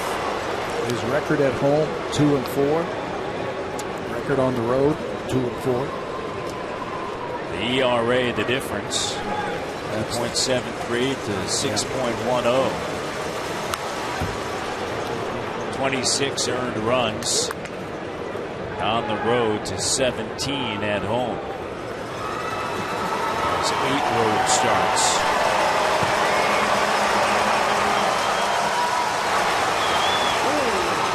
Pitch down low and away.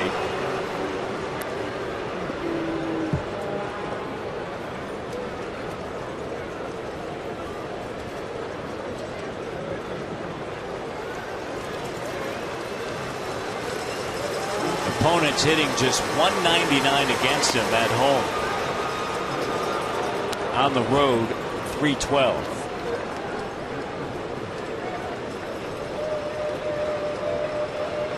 Jays today with 4 hits. And he's a guy who has been in demand also. You mentioned that he started in the Milwaukee Brewers organization and was traded for Zach Greinke. And then from Kansas City to Tampa Bay, he was traded for a bunch of other players, but mainly James Shields. So a couple of good pitchers Odorizzi has been traded for.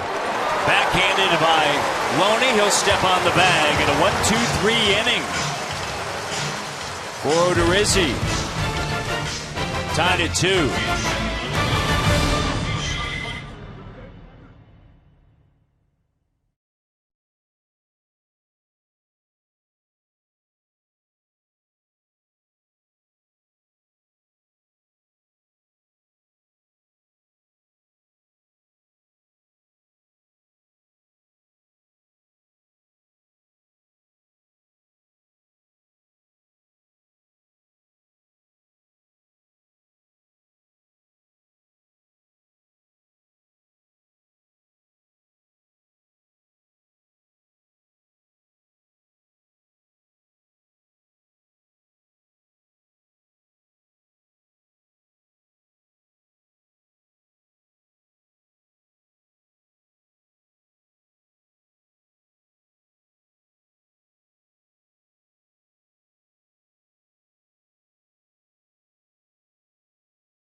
Baseball Partnership and may not be reproduced or retransmitted in any form, and the accounts and descriptions of this game may not be disseminated without the express written consent of Rogers Blue Jays Baseball Partnership. Here at the Trop, we go to the bottom of the 6th inning, tied at 2. Loney, Geyer, Escobar. If anybody gets on against Hutch, it'll be Molina. A 1-2-3 inning in the 5th for the right-hander, and then Odorizzi responded with a 1-2-3. I was just enjoying the bloopers from the 80s on the big screen here at Tropicana Field. I thought you were enjoying Twisted Sister there. No. I was watching the bloopers, and I think I was on there like 5 or 6 times No, from the 80s. The greatest hits of the 80s. That's right. Falling down, going and mashing into the stands and everything. What an afternoon. I mean, so many great bands when you think about the 80s. Some of your favorites, the Flock of Seagulls, I'm sure, Adamant. Never heard of those. The Outfield, which would be appropriate here on this Saturday.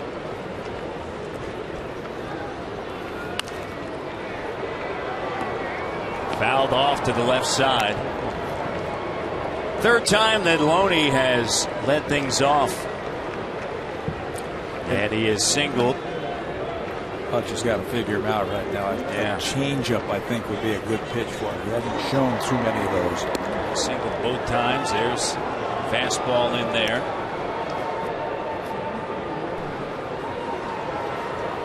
He is really together this afternoon. His windup and his delivery is staying together over that rubber. He has stayed down.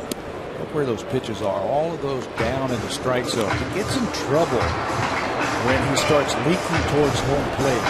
The lower half is going a little bit too quickly, and the arm can't catch up. It says I get on the side of the ball a lot. I just can't stay on top of it. No problem today. The 2-2. Here in the home half of inning number 6. Walker has been telling him, hey, if you're going to throw a slider, think fastball. And that helps Drew stay out in front. His release point is a lot better where he stays on top of it. A lot more difficult, too, for the batter to pick up on it as well from an arm slot standpoint. It looks like fastball. And that's where he's got a lot of those strikeouts today.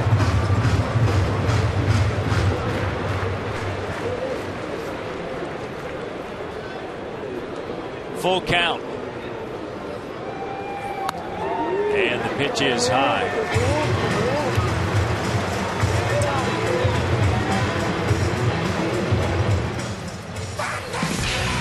Disney's Planes Fire and Rescue. Dusty's back in an all-new adventure, landing in theaters in 3D Friday.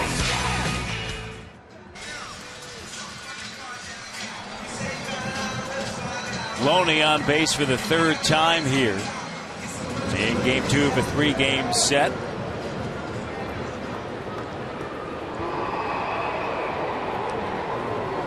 Jays have dropped 21 series here in Tampa. 19-0-2 are the Rays against the Jays during that stretch. As far as series, however, this year it's been a little bit of a different tune. Last time they played in Toronto, the Jays swept Tampa Bay. They have won 6 of 8. Had a chance to win the series, first series of the season. Lost that final game and split. 2-2. And it's 0-2 now to Geyer. He just has not been able to figure out Drew Hutchison yet this afternoon. He has struck out 2 times against Hutch. That time he a little over anxious, high fastball.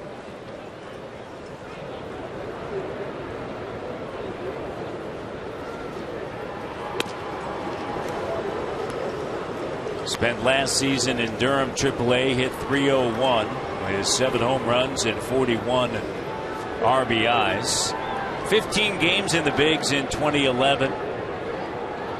And then in 2012 was up for 3 games, hit just .143. Went to the University of Virginia in Charlottesville, Virginia. And when he was a freshman, he was a teammate of Ryan Zimmerman, the Washington Nationals.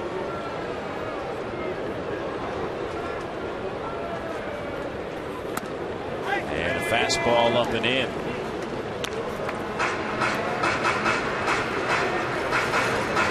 28 years of age now is Brandon Guyer.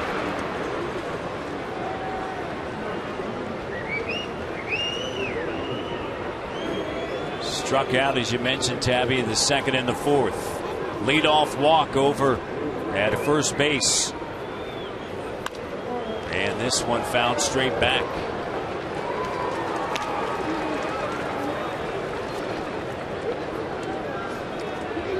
Just getting up around that 100 pitch mark now. And you can see his fastball's leaking up, so that might be a telltale sign that he's coming towards the end. 93. He has thrown over 100 pitches in each of his last 2 starts. Line drive, base hit into left field, played by Cabrera. And runners at first and second base here for the Rays in the home half of inning number 6. Well, double barrel action right before that hit for the Blue Jays. That's Sergio Santos on your left and Jay Happ, who will pitch out of the bullpen today and tomorrow for the Blue Jays. Marcus Stroman will pitch out of the bullpen tomorrow for Toronto. That's going to buy a little time as Pete Walker makes his way out there. Just reinforcements. You throw a couple of starters down there with a couple of games left in the first half of the season. You throw them down there, give them a little bit more depth to work with. Conference on the mound with runners at first and second base, nobody out.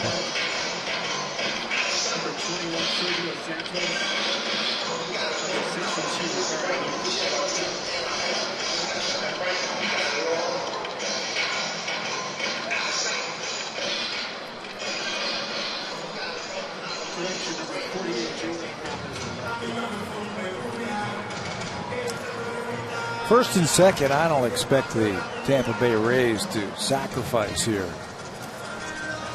Not where they are in the order, and not with Escobar at the plate, who's singled his last time up.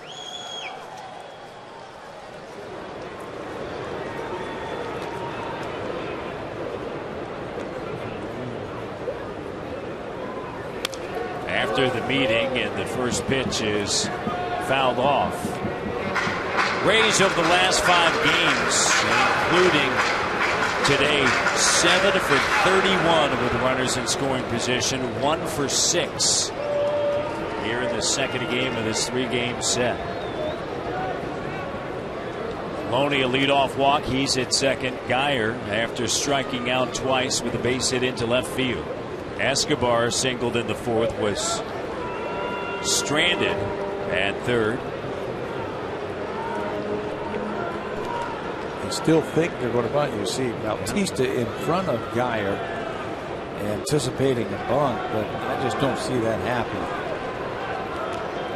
Francisco even with the bag at third and swinging away and off the end of the bat and cracking the bat, and the sliver is resting there in foul ground. It's got that cup bat. Yep. They take a little weight out of the top of that bat, and if you hit right on the edge of that, you can splinter that bat just like you just saw. Did you ever use the bat with cup bat? Sure. Take a little weight out. You can see it's a slider down and away, and if you hit it perfectly right on the end like that, you're going to chip a piece out.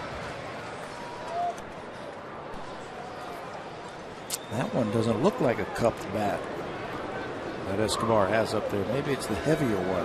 Yeah, it is.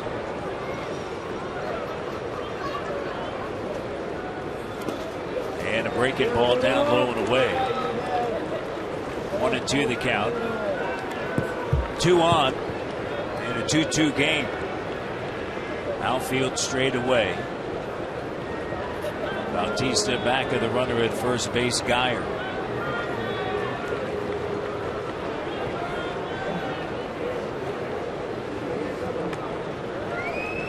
Escobar 1 for 2 in the game, and a fastball misses high.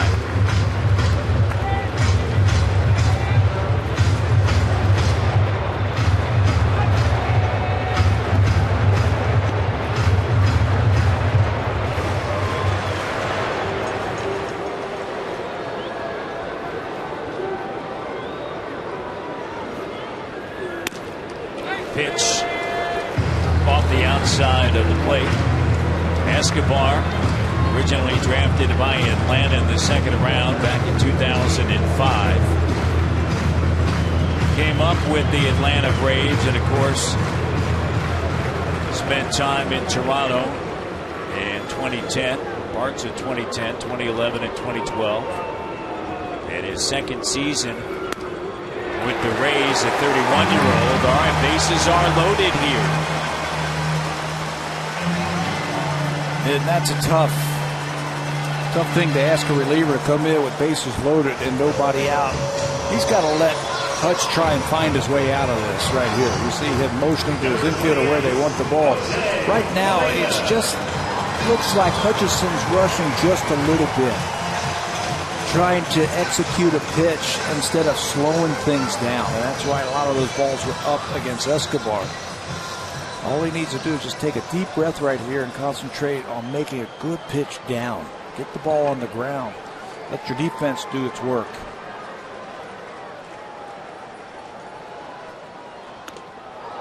Swing and a miss by Jose Molina, who had a base hit and an RBI to tie it in the bottom of the fourth inning. Rasmus was playing toward the gap in right center field at the time as he looped one in to shallow left center field for a base hit. Drove in his fourth run of the season on that little blooper to left center field. And then a standing ovation on a stolen base. Had one earlier in the season against Houston. That was his second. There's a strike. A couple of grand slams for Jose in his career. Spent 2 seasons with the Blue Jays. Loney at third, Geyer at second, Escobar at first. 2 walks and a single. And Molina looks at a pitch. 1-2 the count.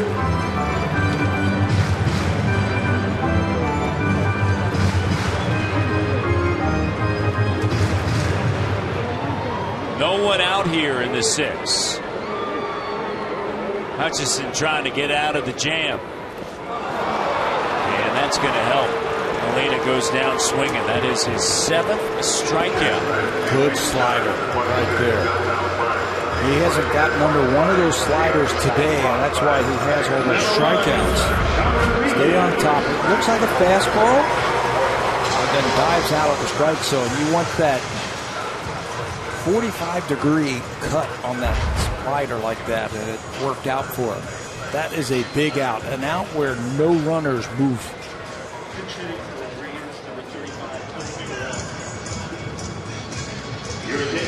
Decisions now for John Gibbons and Pete Walker. They've got a pinch hitter heading up to the plate.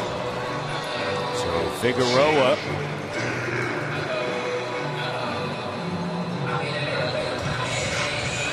Navarro out with the word with Hutch. You know what I think Joe Madden is trying to do? He's trying to get John Gibbons to go to Jay Happ here so he can bring a right-hander off the bench. But I don't think Gibby's going to fall for it. I think he's going to let Figueroa hit against Hutchison. Hutchison still has good stuff. Just have to take his time a little bit, not rush it. Cole Figueroa is the batter. Hitting for Rodriguez.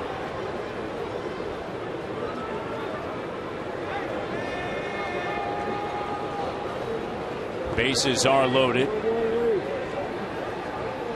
his 11th game of the season, and the pitch is up.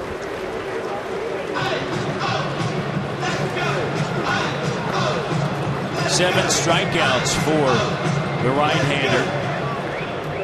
Recorded 10 against Milwaukee on July 1st, Canada Day, and the victory, a career high. And Figueroa had a tough time catching up there. It was 92, but to him, it certainly got up there in a hurry.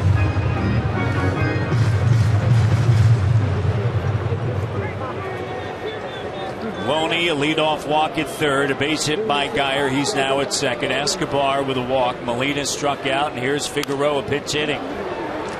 Pouring that fastball in there. Oh, I love seeing that. Knocked the bat out of his hands.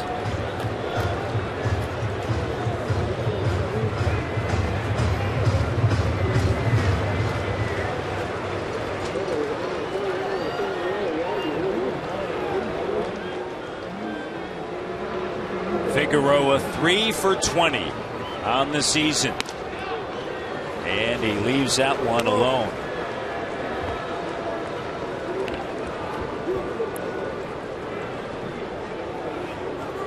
Double play depth through the middle. Rasmus shades him toward the gap in left center field. Even with the bag at first base for Bautista, and over at third with Francisco. Tied at 2. Hutch agrees with the sign. And Figueroa looks it into the glove. And the count now full.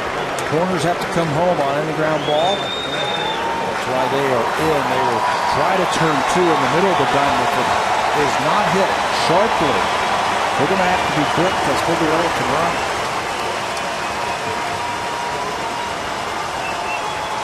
The 3-2 hit in the air to right field, foul.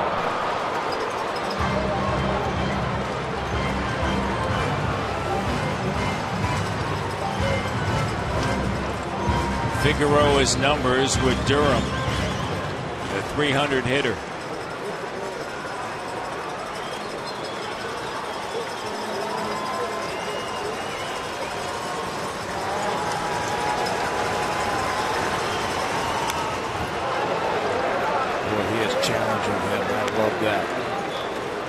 If you're going to get beat with your best pitch. And he's using his fastball right there. Loney at third, Geyer at second, Escobar at first. There's one away here. Full count.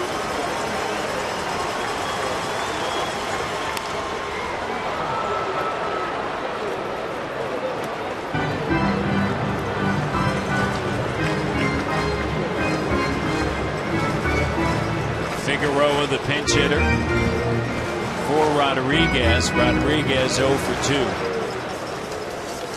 Although he had a big hit last night to put a scare into the Jays, he tied at 5-5. Figueroa waits a 3-2, and it's low. And Hutchinson, you see his reaction, just furious with himself.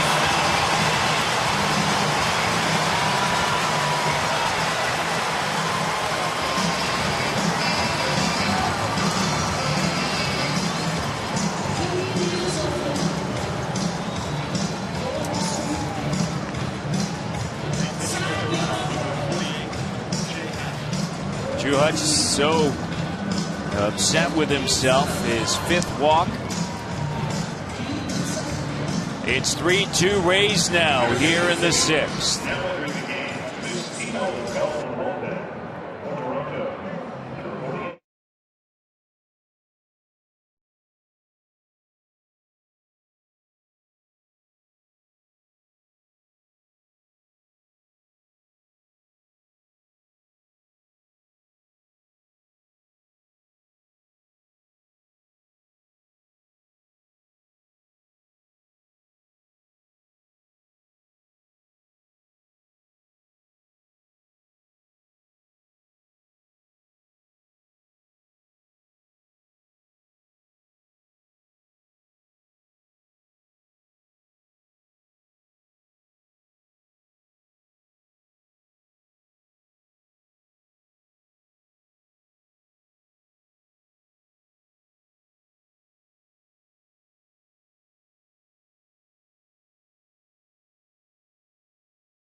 Tampa Bay after Figueroa walked with the bases loading. J.A. Happ.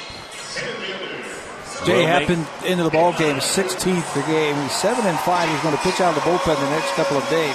And you got to be very careful with Kevin Kiermaier, who is going to step into the box for the Tampa Bay Rays. He has hit 8 home runs this season, and home run by pitch type. It looks like it's a cluster in the middle of that strike zone right there. 4 of the home runs off a fastball, and this is the home run power from him that wasn't there. In the minor leagues, the most home runs he hit in a season was 5. That was just last season. 12 minor league home runs in his career, but since he's come to the big leagues, he hit 8 already, including a grand slam home run just last week. Against Kansas City on Wednesday, and Happ to the plate, making his 4th appearance out of the pen. 17 games, 13 games started, 7-5 with a 4.72 ERA. Opponents hitting .278 against him. Kiermaier down in the count. Puts it on the ground, and he just drives it into left field, putting it in play. 1 run is in, play at the plate, not in time, and a base hit the other way. Down in the count, just trying to put it in to play, and he grounds it through the left side, does Kiermaier. Jay Happ made a good pitch, a good 2-strike pitch, down and away, just protecting, just serves it past Francisco and Jose Reyes, and because the ball is not hit that hard, Escobar is going to come around, he's going to challenge Melky Cabrera, and he scores the run. Watch where this pitch is. They want that ball away. It is away. A good pitch, probably off the plate, but he's got enough of back control, the ability to keep that ball fair, and comes up with a clutch hit. Kiermaier, 2 for 3 on the day. Scored back in the first after a double. It was a single, but he made it a double with his great hustle. He walked in the 3rd, struck out in the 4th, and then a base hit there the other way. Zobrist will turn around and bat right-handed. Don't forget about those base runners now. They got some speed out there.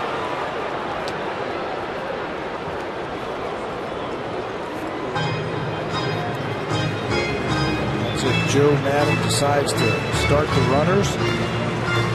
Figueroa walked with the bases loaded. A pinch hitter for Sean Rodriguez.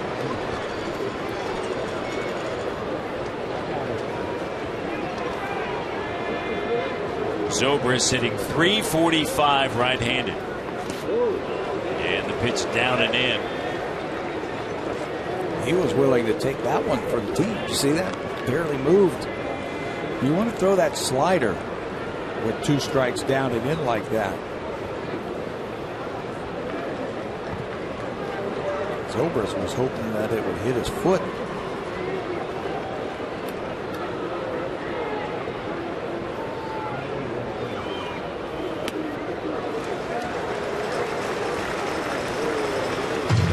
Two and 2 now with an out here in the 6th, and 3 walks here in the 6th inning. The 3rd scored Loney, and now is standing at second base in Figueroa as Zobrist fouls it off to the right side. Kiermaier continues to impress.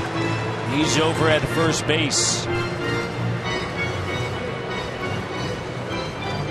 That leadoff walk, James Loney, we've said it now for 2 days. You're just asking for trouble. Walking that leadoff batter late in a ball game. Happ.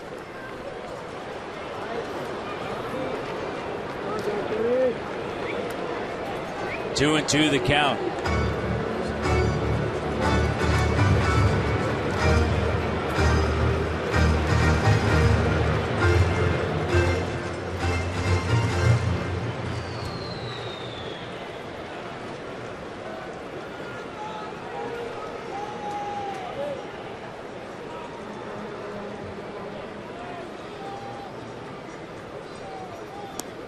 Down and in.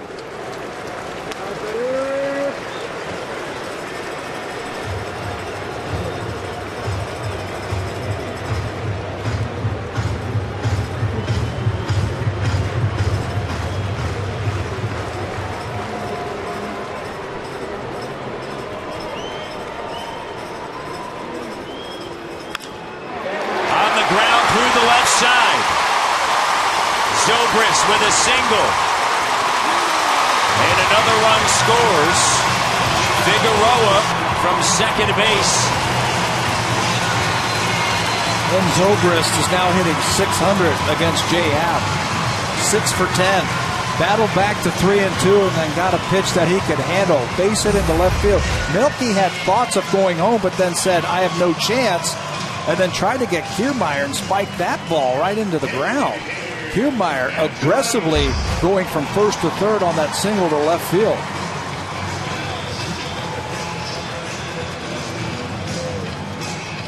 Figueroa got a great jump at second base, so Melky had no shot at getting him there. And Kiermaier aggressively, even a little single to left field, he goes first to third. Infield in. 6-2 now, Rays. And still just one out. Joyce is the batter.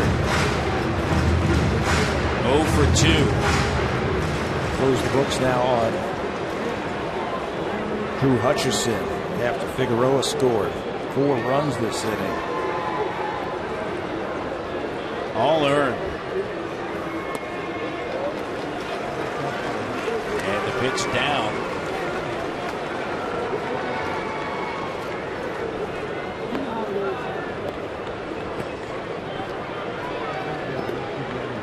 Jay Happ was ahead in the count 0-2 to Kiermaier, who did a good job of just putting the ball in play. And he beat it in the ground and it hopped into left field for a base hit. And then Zobrist just jumped on one there. So Joyce is the batter. And then Longoria. Field has to come in. Can't give up any more runs. It's getting late. In the hole is Loney, who led the inning off with a walk.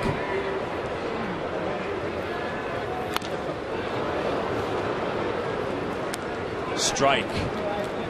2-2 the count.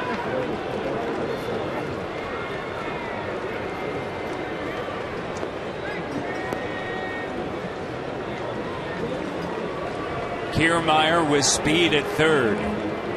Zobrist at second. Infield at the edge of the turf, and that one finds its way into left field. 1 run in, and Zobrist will score. Infield in, and a turf base hit for Matt Joyce as it takes a big hop into left field. Just his 4th hit this season against a left-hander. Generally doesn't play against the left-handers, and a pinch hit for late in the game, 125. He just stuck his bat out there. Pounds it into the dirt around home plate, and with the infield at nothing that Juan Francisco can do about that. 2 more runs score. 6 altogether now in the 6th inning. 1 out.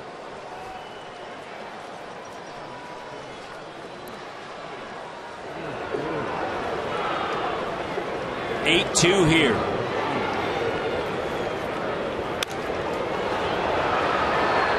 High in the air. Francisco calling for it. And Longoria is 0 for 4. Runners in scoring position. And certainly been a struggle for the Rays. They have come through here with assistance in the 6th, and by assistance you have the 3 walks and then a couple of solid at-bats by Kiermaier Zobrist, and then Joyce just sending it the other way. Finding the hole. Yeah, well, Kiermaier. Changing that approach with 2 strikes. It's a good 2-strike approach by the Tampa Bay Rays. Odorizzi. He's been waiting over there for 30+ minutes.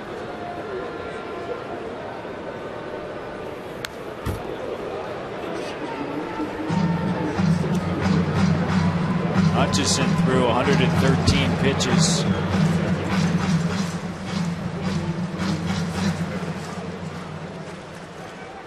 Loney has become a better hitter because he's handling left-handed pitching. He started the inning with a walk, and the pitch is down. Batting around here in the 6th inning.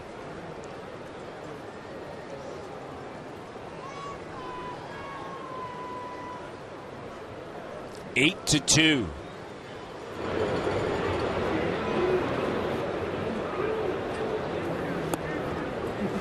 Down low and away.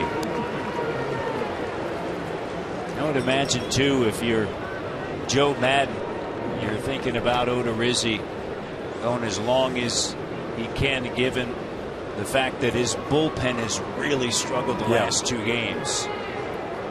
6 1/3 innings, 10 hits, and an 8.53 ERA. So you may look out there and go 8-2, but that pen, go get him, big boy. Yeah, just this is your game. He's only thrown 84 pitches as Jake Odorizzi, so he's in good shape there. Loney 6 for 12 lifetime against Happ.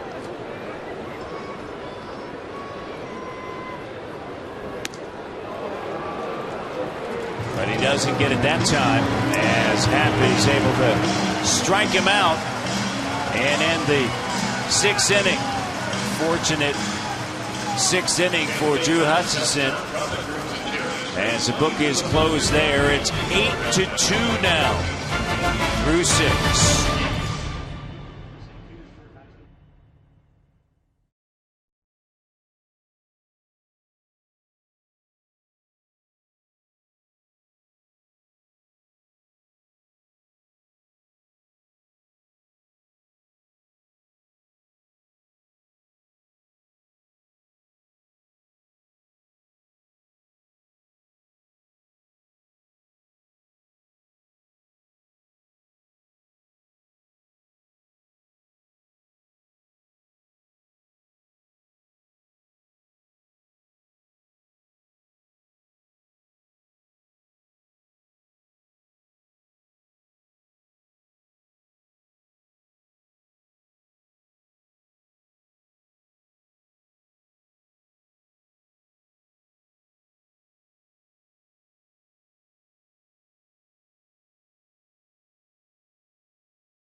On Blue Jays Talk with Mike Wilner. Extensive debate on the whole story.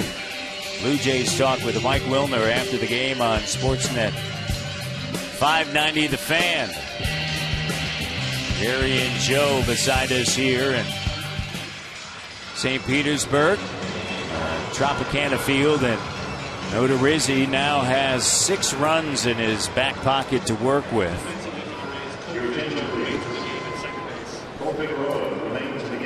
Figueroa, who walked with the bases loaded, and the bottom of the 6th inning as a pinch hitter for Rodriguez, takes over at second base. Although he is playing shallow right field right now with a shift on with Rasmus, the hitter. Tripled back in the 2nd inning and scored. He struck out in the 4th. and it's an 8-2 ball game.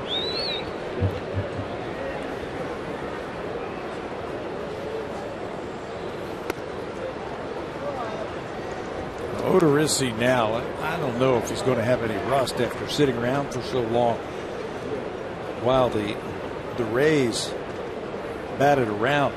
He can afford to be very aggressive now. Just use his fastball with a 6-run lead. He probably got the report from the pitching coach, hey, look, we're going to push you as long as possible. Let's have some short innings.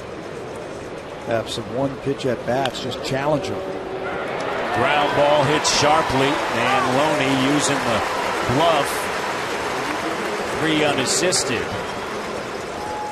And Odorizzi has retired 5 in a row. Well, he's used a combination of all of his pitches.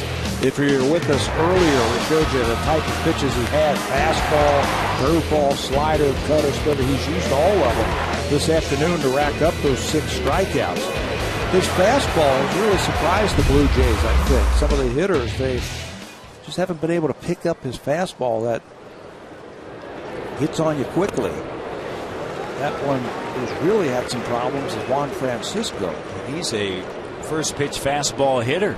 That's a surprise also. That's one where you see that first pitch fastball, you got to jump on it if that's your game, and it is his. Longest outing of the year for the right-hander, 7 1/3. He's done that twice. Back on June 10th against St. Louis, he worked 7 1/3. Took the loss. And then on June 21st against Houston, he worked 7 1/3. Allowed just 1 hit, no runs, 2 walks, and 10 strikeouts.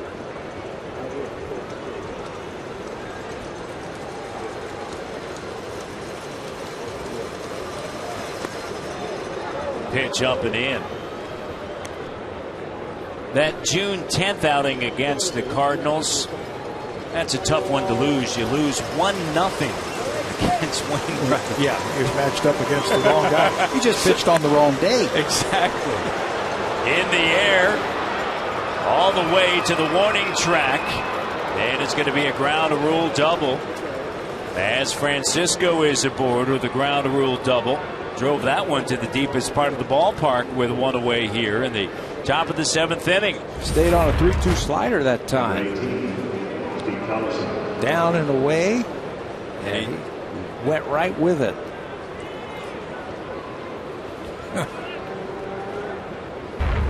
Gearbuyer saying that ball bounced out of play. Good approach right there. Absolutely. Didn't try to pull it. 11th double of the season. And Steve Tollison is the hitter. Tampa Bay at the start of the day, 10.5 games back of Baltimore. Baltimore with a 3-game lead over Toronto. Yankees are 2 games back of the Blue Jays, and then the Red Sox 9.5 back, a game in front of Tampa Bay.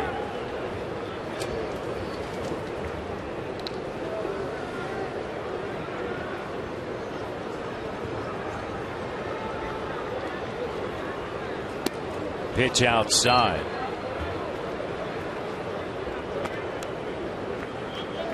Rays, after last night, lost consecutive games for the first time since June 23rd, 24th against Pittsburgh. They spent 5 straight days in 4th place after 39 days all by themselves at the bottom of the American League East, and they're back there once again. Although the Rays have still won 9 of their last 13 and are 18-11 since June 11th, and prior to that they had dropped 14 of 15. I think they have a run in them built on their pitching staff. They had a run last year 22 games, I believe, something like that. They ended up going 11-11, but their ERA was like 2. They just couldn't hit. This year, they have some hitting. They have people like Longoria and Zobrist and Loney, some guys who can create stuff. If their pitchers get on a roll, watch out for them. Tollefson looks at a called third strike.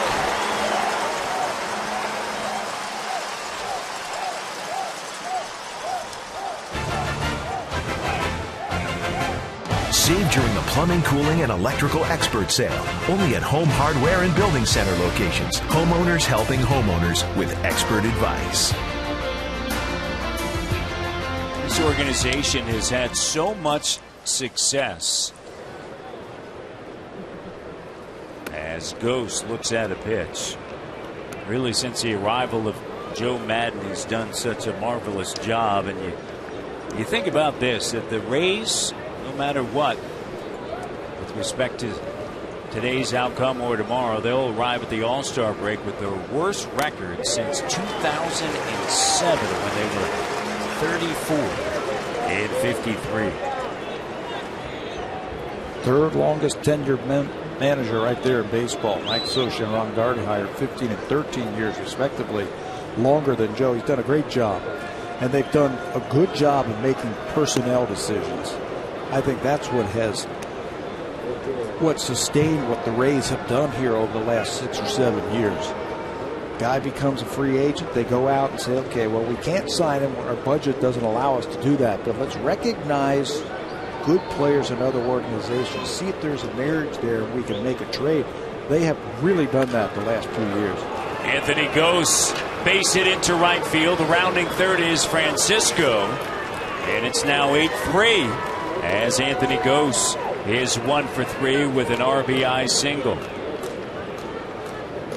Fight off that inside fastball. He had the big swing and swung through the high heater. It looked like Odorizzi went right back to it.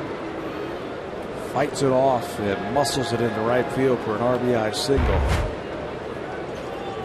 Well, for the Rays, it really starts with their farm system. They did a great job of the farm system, which allows them to do what you just talked about.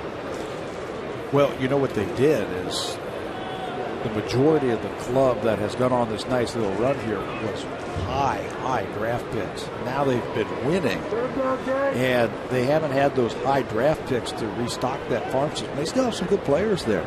Then you have a Kiermaier, who's a late round pick.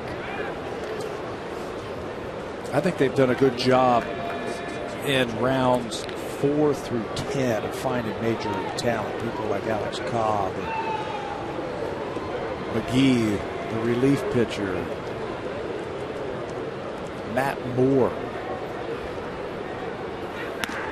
These guys were not first and second round draft picks, but they've done a good job of finding, scouting, drafting, developing those players to help out the major league roster. 6 players on the 25-man roster originally signed by the Rays. You talked about the first rounders, the high picks, Longoria and Price, of course. Cobb was a 4th rounder, Hellickson a 4th rounder, Jennings a 10th rounder, and I mentioned Kiermaier, 31st round. And Hickey is heading out to the mound to have a word with Odorizzi.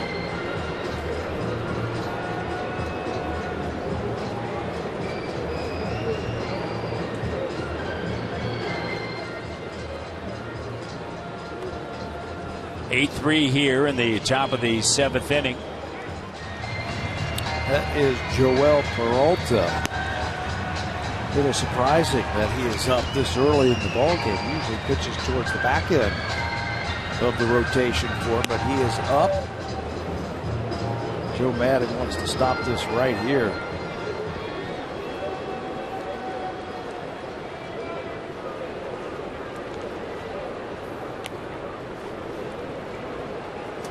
Reyes, and the count is 3-0.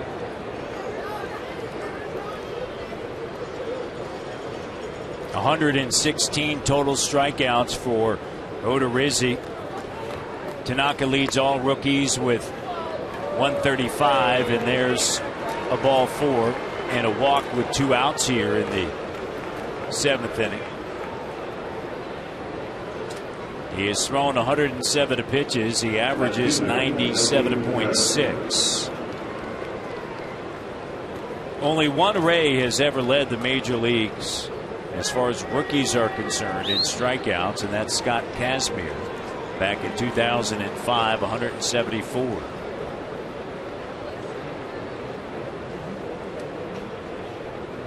He's on pace for the Rays rookie record, which is 175 in 2012. Matt Moore. Molina with a word. Peralta continues to warm up. There's Peralta. You know Joe Madden wants him, Odorizzi, to get one more out. He wants him to get through that 7th inning. And he may not get there. He doesn't get a chance to.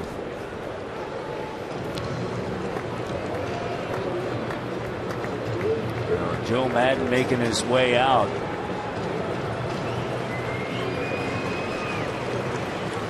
And Odorizzi, his night comes to an end here in the top of the 7th inning. 8-3 lead for the Tampa Bay Rays, and Peralta will enter the game. Bullpen has been shaky for the Rays the last 2 games.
Your smartphone to visit RogersAnyplaceTV.com/sports to get started.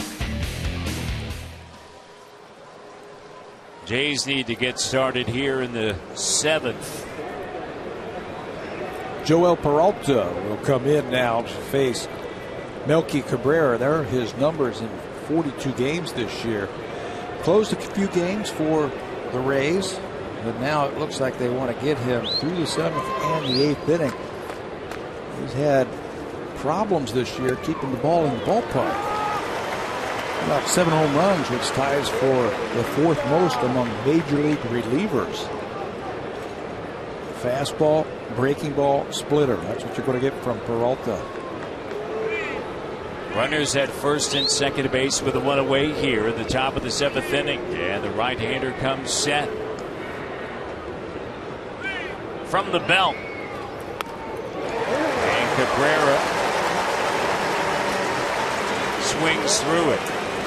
He's very deliberate on the mound. He takes his time. He thinks through situations like this. He's now 0-2 ahead of Melky Cabrera. Now he's going to try and get him to nibble at something on the corner. He's going to take a couple of pitches to see if Melky will get himself out.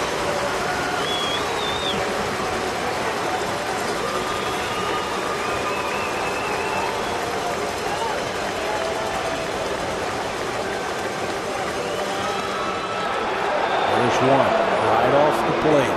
And Milwaukee very patiently takes it.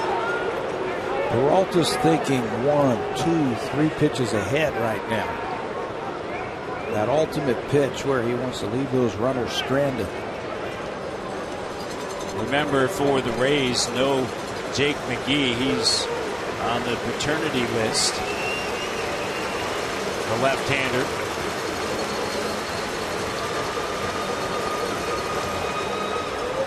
Looking back to second base and diving back in is Anthony Gose.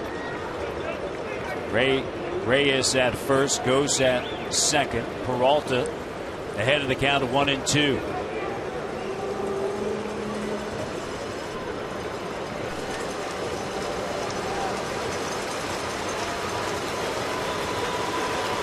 Cabrera swings and misses.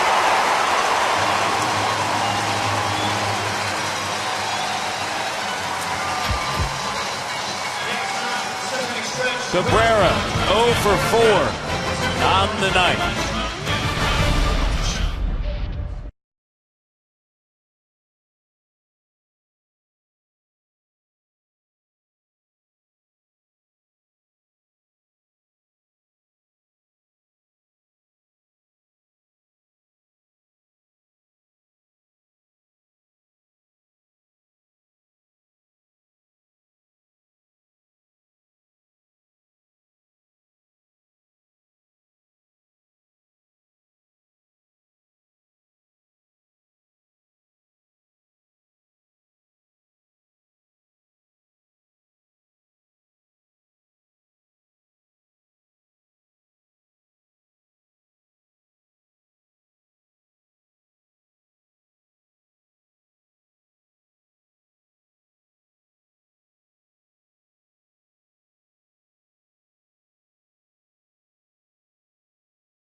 Afternoon off on fire. He was making his pitches. He had a good fastball and a good slider.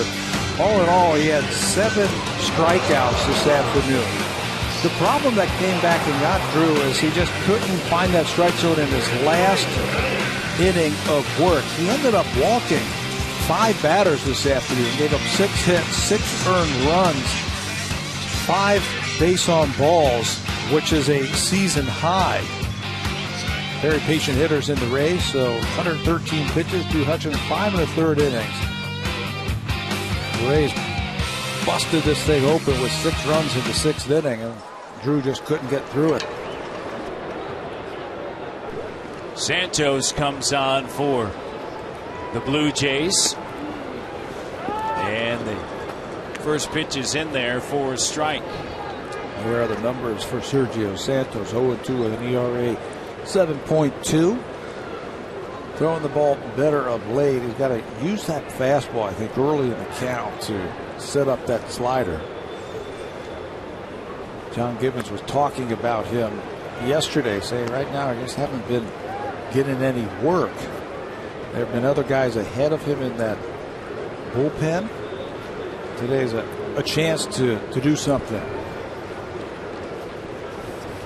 Jay Happ worked 2/3 of an inning, 3 hits, 2 runs, both earned, and a strikeout.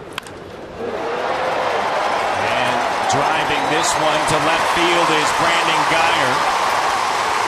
And Guyer is going to pull up at second base with a lead-off double. Let's go to Jamie Cameron.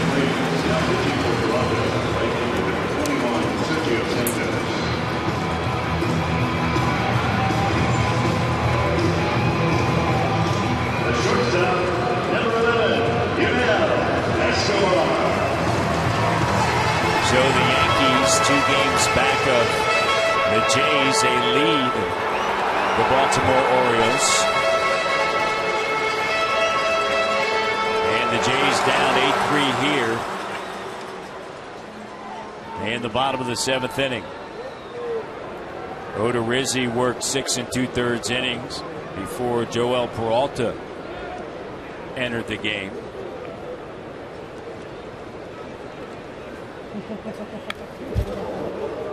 And fouled straight back off of the bat of Yunel Escobar.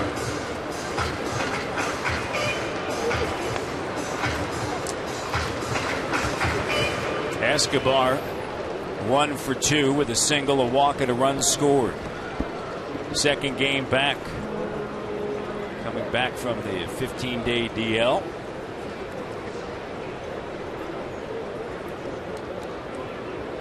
Santos comes set, checks on the runner at second base. That's Geyer with a double.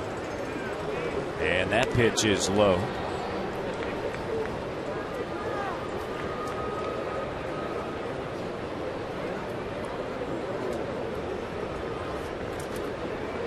Jays got 1 run back in the top half of the 7th inning. Francisco with a ground rule double and then scored on a base hit by Anthony Gose to right field. Escobar now down to the count 1-2. Santos has a great slider. It's a great pitch that he can use for strikeouts. He just has to be a little bit more consistent with it and use it to finish off those batters. He's been making too many mistakes with that slider. Ground ball through the left side. There was another one right there. 2 strikes after a beautiful one that Escobar swung and missed on.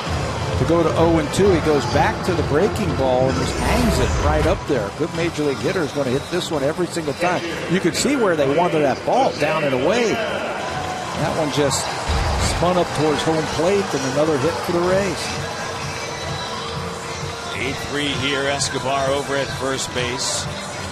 Santos has faced 2. He's given up 2 hits. And Jose Molina is the batter here in the home half of inning number 7.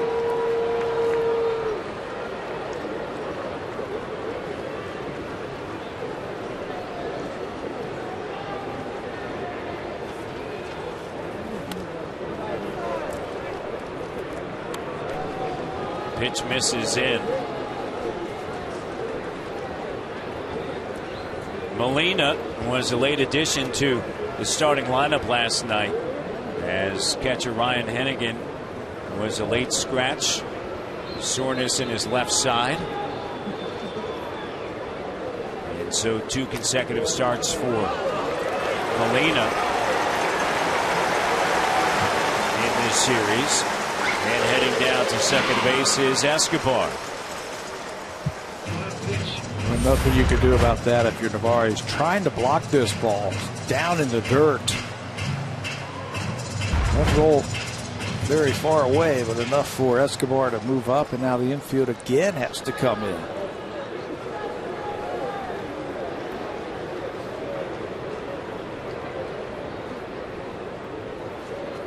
Escobar with a huge lead at second, and a pitch down low and away.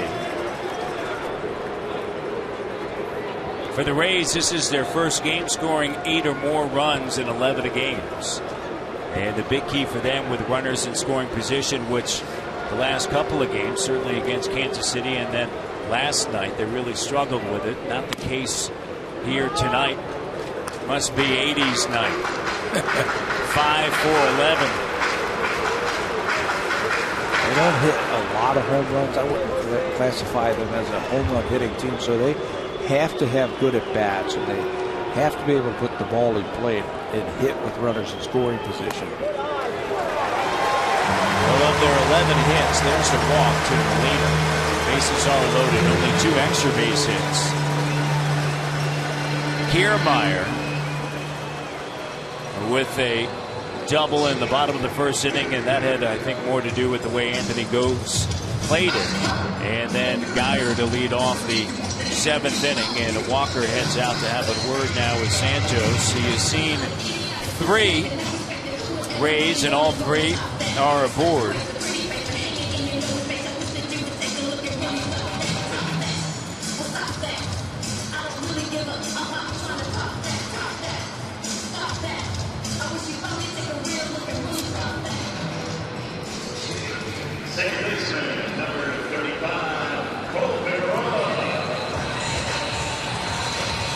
Cole Figueroa walked with the bases loaded back in the 6th inning as a pinch hitter. Took over at second base for Shada Rodriguez. And here he is with the bases loaded once again. Jumps on the first pitch, and it's hit foul. This guy's had 2 at-bats. 2 times the bases are loaded. Came through with that walk that you were just talking about. Base on balls again. The undoing for the Blue Jays. Yep. 6 more this afternoon.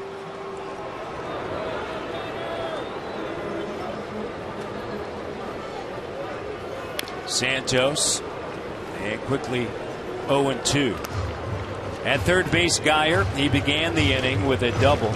Escobar with a single. Went to second on a wild pitch, and Molina just walked. A 189 hitter entering the game. Infield in.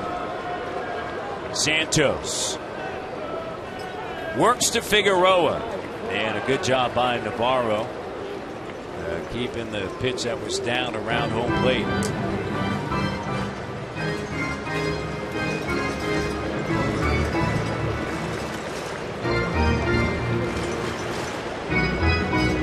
Walker on the phone.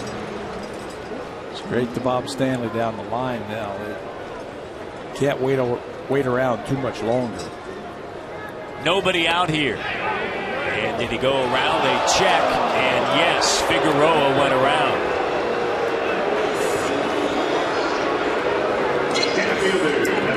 Teschner said Figueroa went around here.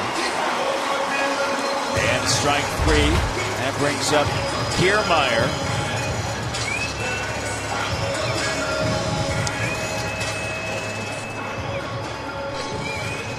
Kiermaier, a double and a run scored in the first, walked in the 3rd, struck out in the 4th, and a single in the 6th inning against Jay Happ with 2 strikes. Great job, 2-strike hitting, and this time he lines it into right field, a base hit and an RBI. You gotta like this kid. He's loving that bases loaded situation. Had a grand slam we talked to you about against Kansas City. Punched the ball to left field with the bases loaded in the 6th inning, and now comes through first pitch swinging right here. Pulls that outside pitch into right field. This guy has been the spark and the star for the Rays this afternoon. Finds a hole through the right side. Playing today because of the injury to Desmond Jennings. And you have to wonder when Jennings comes back, if you're Joe Madden, you kind of look around and think to yourself, all right, maybe we'll find a place for Kiermaier. The top of that lineup with his speed and his excitement. It's a good decision to have. It is. 3 for 3 with the bases loaded. To your point, Tabby. That's in his career. Zobrist playing right field in consecutive games, and this one hit high in the air. Rasmus is there. And another run scores. Sac fly RBI. Zobrist picks one up there. And here's Matt Joyce. Runners at first and second and 2 away here in the 7th inning.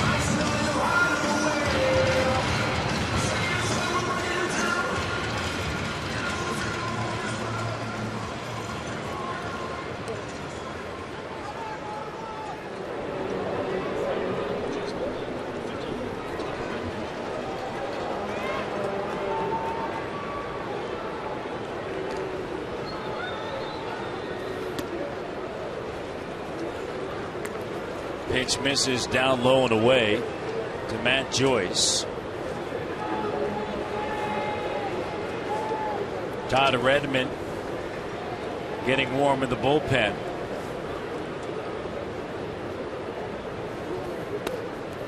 And the pitch down and in. Here's the right-hander.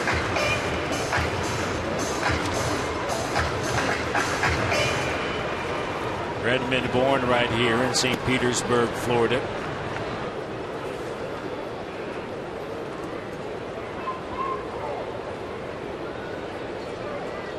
Working behind in the count once again, Santos. And there's a strike.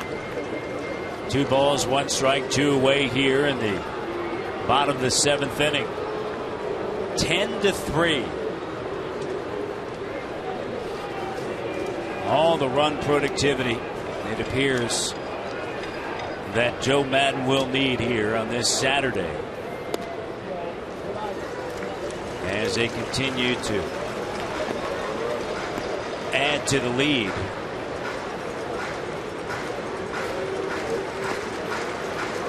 Runners at first and second. He's looking all right. I don't know.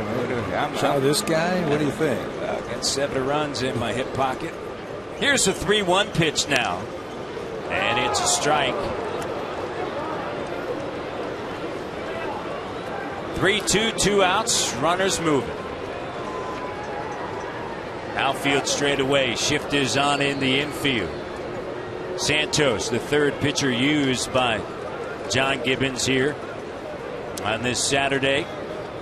And the runner's off, and a breaking ball in the dirt.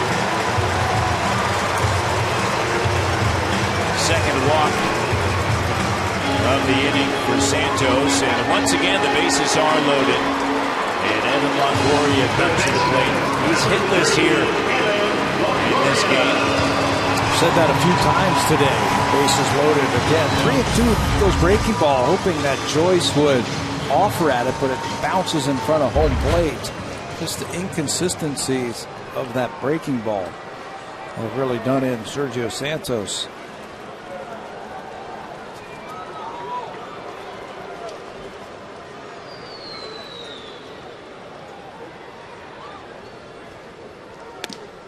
Santos, and the pitch is high. He's allowed runs in 3 of his 10 appearances since returning from the DL.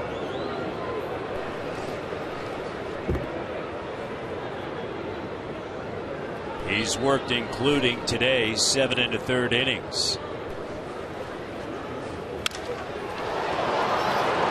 And Longoria back at the second base, back shallow center field is Tollison.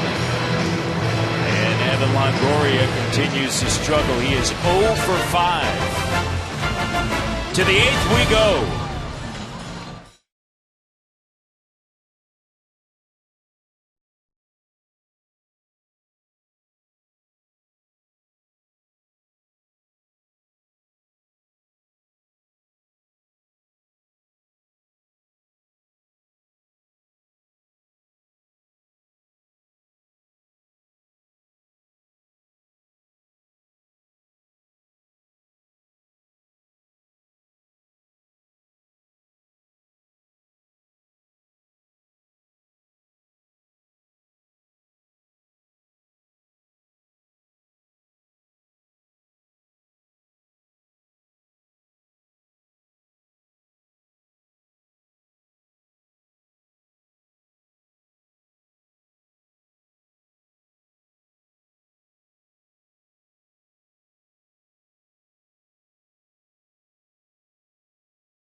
for the Blue Jays as they trail 10-3 as we go to the top of the 8th inning.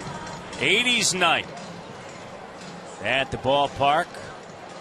All you need is a mullet and some acid wash jeans and you're all set. I had a mullet back in the 80s. Of course you did. Who didn't? Not one of those guys. Got that baseball hat on. You had to have it flow out the back. And the pitch is down low. And rocking the acid wash jeans as well. And you're all set for the 80s. 10-3 here as timeout. Yeah. All on the field. And tracked down by Zobrist. Bautista 0 for 2 with a walk.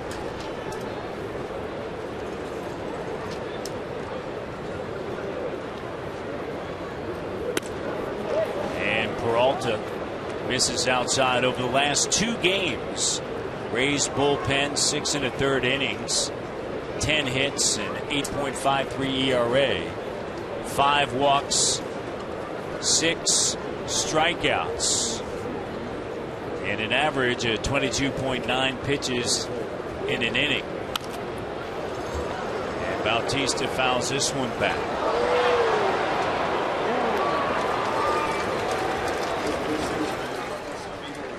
Their last 4 games, their ERA 7.71, and opponents are hitting .391 against the pen. That has always been a strength of the Tampa Bay Rays, and this nice little run that they've had. Their bullpen has been shut down. Jose into left field, and Geyer's right there, and one down here in the top of the 8th. And the whole problem, I think, started for the Rays when they signed Balfour to close, and that hasn't worked out for Joe Madden and his staff. Rodney left, went to Seattle. He's doing great for him.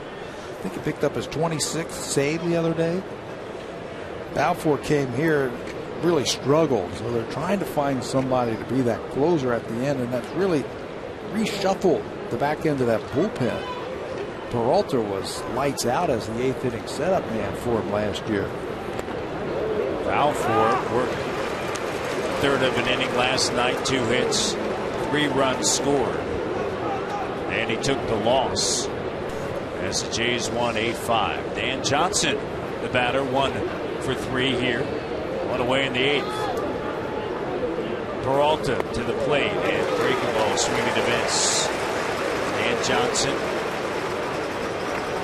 came up from AAA yesterday, had 4 walks. Last night scored 3 times. Was leading the International League with 17 home runs. Peralta, the 0-2 on the way. And a good eye there. That's what he likes to do. Versus those lefties, just nibble on that corner. If he gets ahead of them like that, see if he'll be a little over anxious.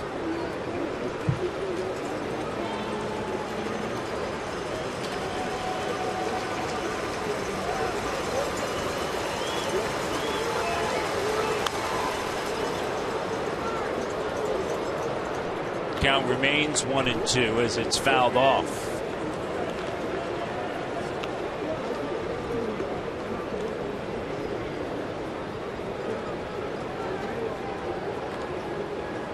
Tomorrow, a 1:40 start here at the Trop. And then it's the All-Star break. R.A. Dickey, David Price. R.A.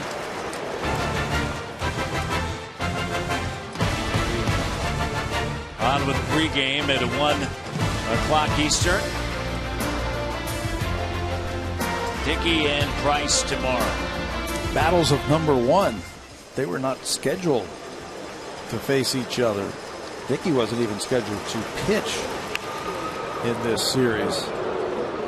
But they're doing the right thing. At the off day, he's going to pitch on normal rest. And then with Price being ill and missing yesterday's game, they pushed him back. So it's going to be the two that faced off the first game of the season. March the 31st right here. Dickey versus David Price. We'll see if Price is feeling better by tomorrow.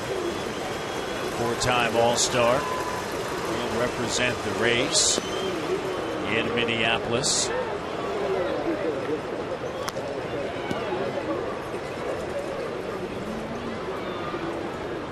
Word is he is feeling under the weather, stomach bug, flu. Thursday, felt better. Friday came to the ballpark, then had to leave, and that's why they pushed him back. And there really hasn't been much of a word today, other than that he's probable to go tomorrow. Johnson over the reach of Loney and foul ground, and the count 2-2.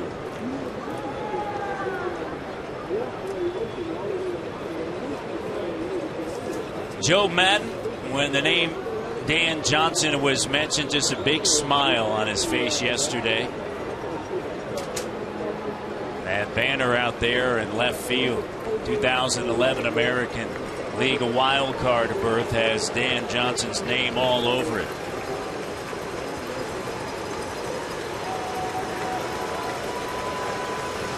The 2-2 from Peralta. Swing and a miss. And they'll throw it down to first base to make sure as Molina and dropped it. Strikeout 2-3 and the scorebook. And here's Navarro.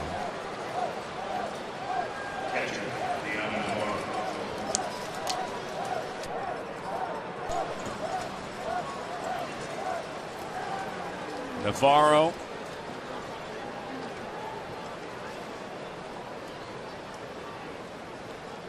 getting set.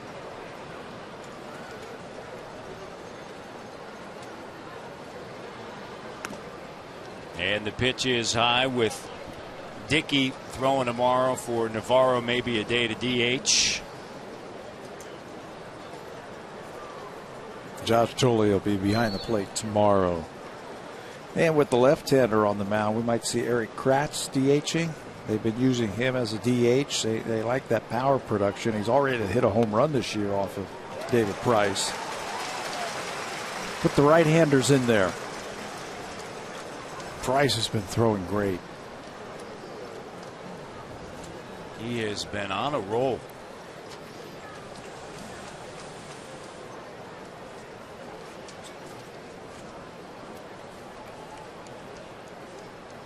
Here's a 1-1 with 2 outs in the 8th, and a strike call going right at him.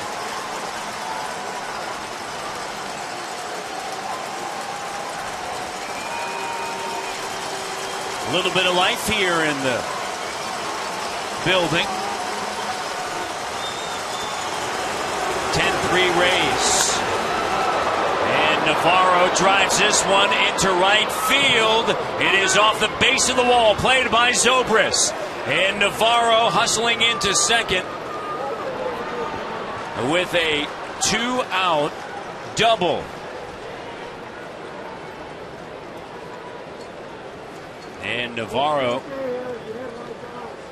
although he slid past the bag and Escobar was right there, the second base umpire, Tim Timmons, said no, he was safe. And Deanna says thank you very much for that 2-strike hanger right there. I'll hit that one off the wall and pick up another double. And that'll send Peralta to the showers. And we talked about that bullpen. Not much faith in it. And Peralta is out of the game here in the 8th inning. 10-3. Rasmus will hit for the Jays. Navarro at second.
replaces Peralta.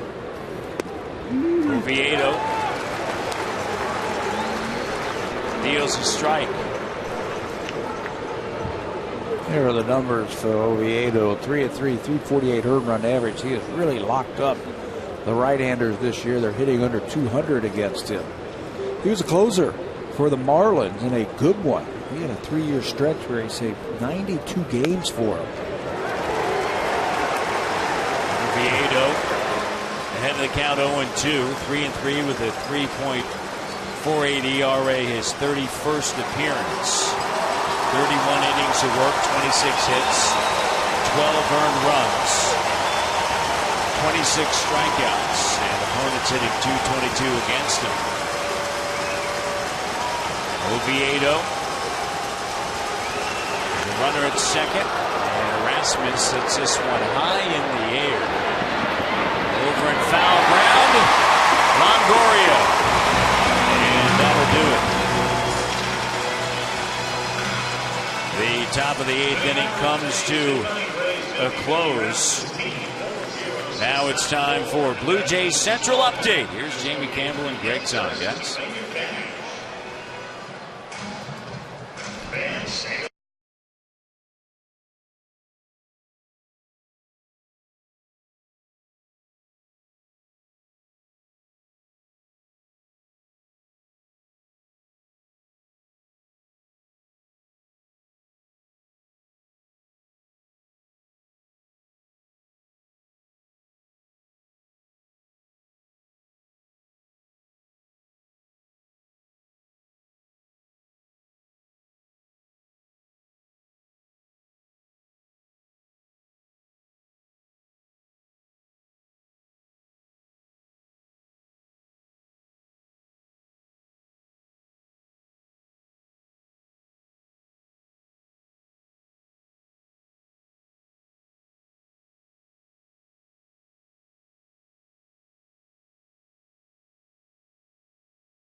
Brought to you by the 2014 Honda Civic, Canada's best-selling car 16 years in a row, and the official vehicle of the Toronto Blue Jays. Our drive of the game is going to be the at-bat of the game, I think, right here. Bases loaded, 2 strikes, and he just punches that ball through the left side. That's Kevin Kiermaier.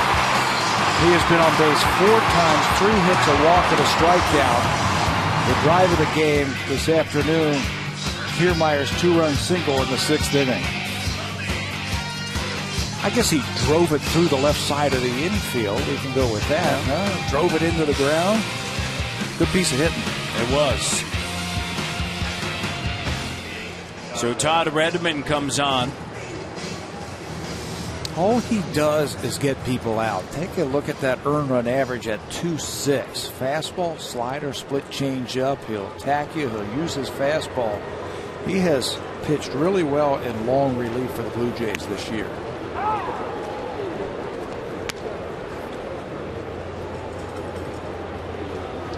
Loney, Geyer, Escobar. Longoria 0 for 5. And Loney leading off for the 4th time. Leading off an inning. He struck out in the 6th after leading off the bottom of the 6th with a walk, and he eventually came around to score. He struck out at the end of the inning, and he strikes out there. A mysterious viral outbreak of an ancient and evil strain of vampirism has broken out in New York City. This is not just another vampire show. It's from Guillermo del Toro. This is The Strain, premieres exclusively on FX Canada Sunday, July 13th, 10 Eastern. Not available on Bell. And Geyer, who led off the 7th with a double and later scored, is the batter. Santos done after 1 inning of work. He allowed 2 runs, 2 walks.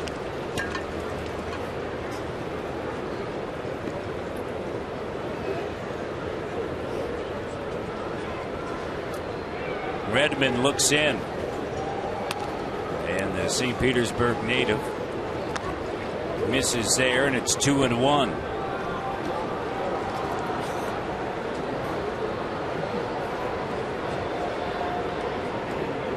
Bottom of the 8th inning. And the pitch foul back. There's just something about Todd Redmond's fastball that batters just do not pick it up. He pitches with it very aggressively and he uses it, throws it down the middle, and he just don't seem to pick it up and swing through it or foul it back. I think he's done a really good job in long relief for the Blue Jays this year. He comes out, he'll give you 2 or 3 innings, he'll throw up zeros. He's got an outstanding run average. The 2-2 on its way, and the fastball misses. And it's now 3-2. He hasn't thrown one of those sidearm fastballs for a strike yet, so we might want to bag that for now. Certainly looks as though that come tomorrow, if the Jays want to break that string of losing 21 consecutive series here in Tampa, they'll need to come away with a victory on a Sunday before the All-Star break. They led 2-1 after 3.5, and then Rays tied it in the bottom of the 4th inning, and a walk there. Yeah, they'll need R.A. Dickey to shut down this offense. And the Blue Jays pitching, they've given up 10 runs today, and the last time they gave up at least 10 runs in a game, you have to go all the way back to June 21st against Cincinnati. It's the last time. The pitching has been outstanding. The walks today, and we just saw one. That is the 8th of the day. 5 walks for Drew, and Santos had a pair.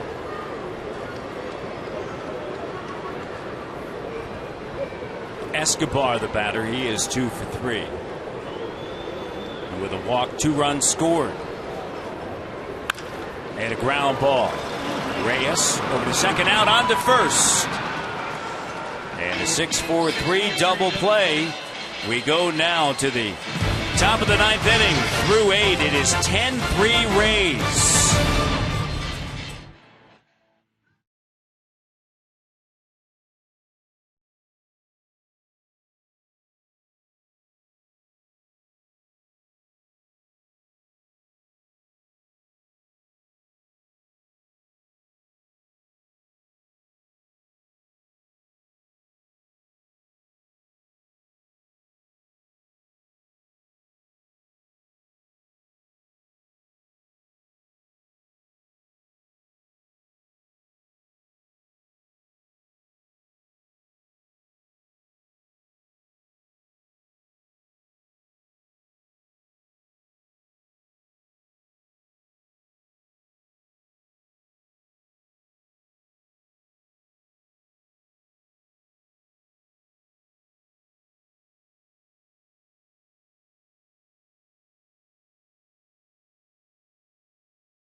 and Pacific connected on Sportsnet 360. Toronto FC Soccer as they take on Houston. Top half of the ninth inning. Francisco Tollison goes. And the left-hander, Bedard. Eric Bedard comes in to finish off this one for the Tampa Bay Rays. He was moved to the bullpen just Monday when Jeremy Hellickson came off the disabled list, made his debut. And Mastriani's going to hit for Francisco.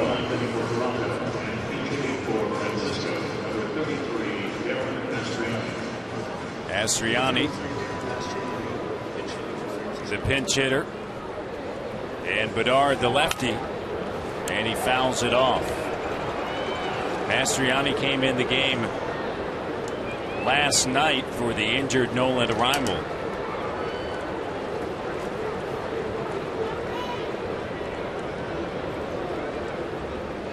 Was 1 for 3. And down to the count. 2 strikes on the right-handed hitter.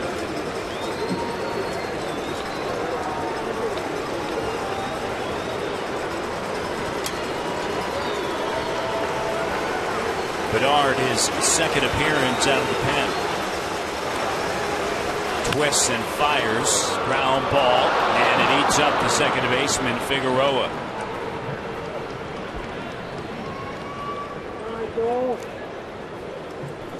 They were playing him toward the middle, and as he came back. Fastball away. See that ball going away, and he stayed right with it. Astro picks up a base hit.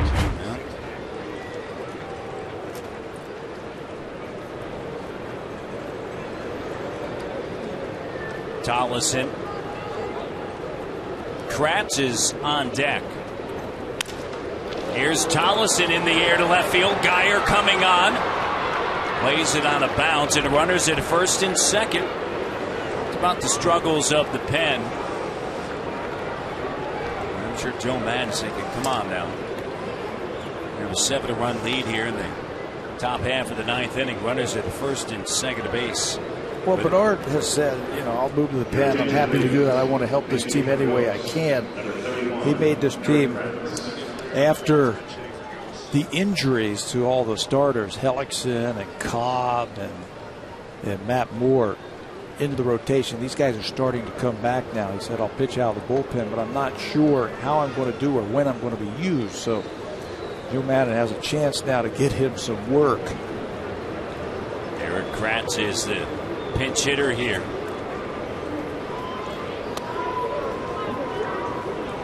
And the pitch is low. Runners at first and second. Mastriani with a base hit into right field, hitting for Francisco. Tollison with a single.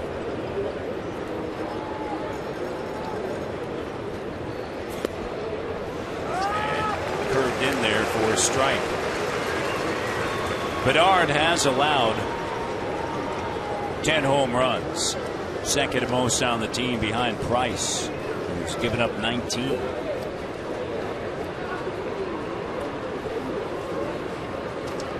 Kratz awaits the 1-1. Fouls it back.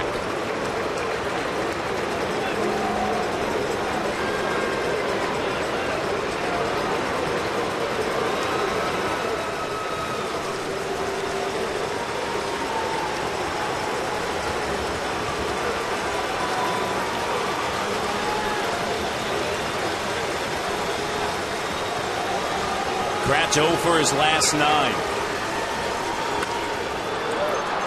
Hits it in the air to center field. Kiermaier with plenty of room, and Mastriani's going to tag up and move over to third. For a preview of what's coming up on Connected, here's Jamie Thomas. Jamie?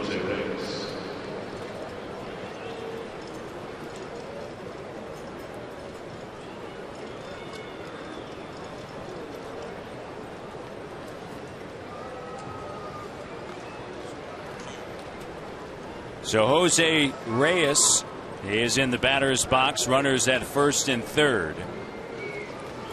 Bedard to the plate. And the pitch is low.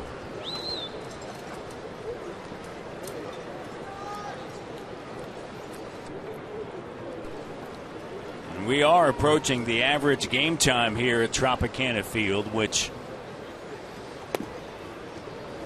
is at 3 hours, 23 minutes, and 46 seconds.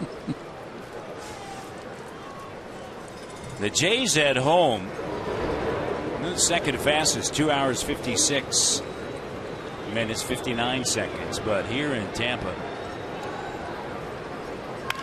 take a little bit longer. Popped up at the plate. Bedard's calling for it. He wants it.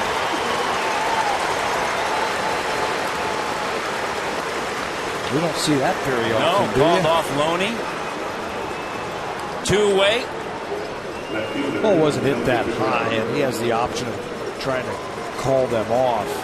He was camped underneath it. Loney, the great fielding first baseman, called off by a pitcher for a second out. Can Melky Cabrera keep the hopes alive?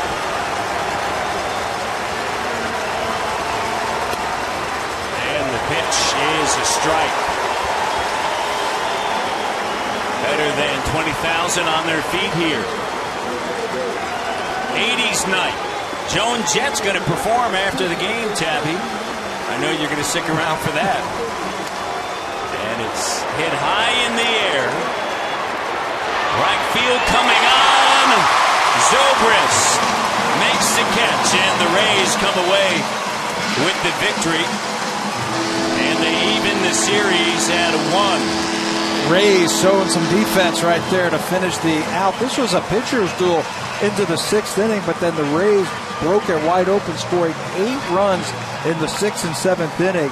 Blue Jays have a chance to win the series tomorrow. They got their number 1 going against their number 1. Toronto falls to 49 and 46, while the Rays improve to 43 and 53. Tomorrow, the final game before the All-Star break. R.A. Dickey on the hill for your Toronto Blue Jays. Coming up, Connected, and then on Sportsnet 360, Toronto FC Soccer. So long, everyone.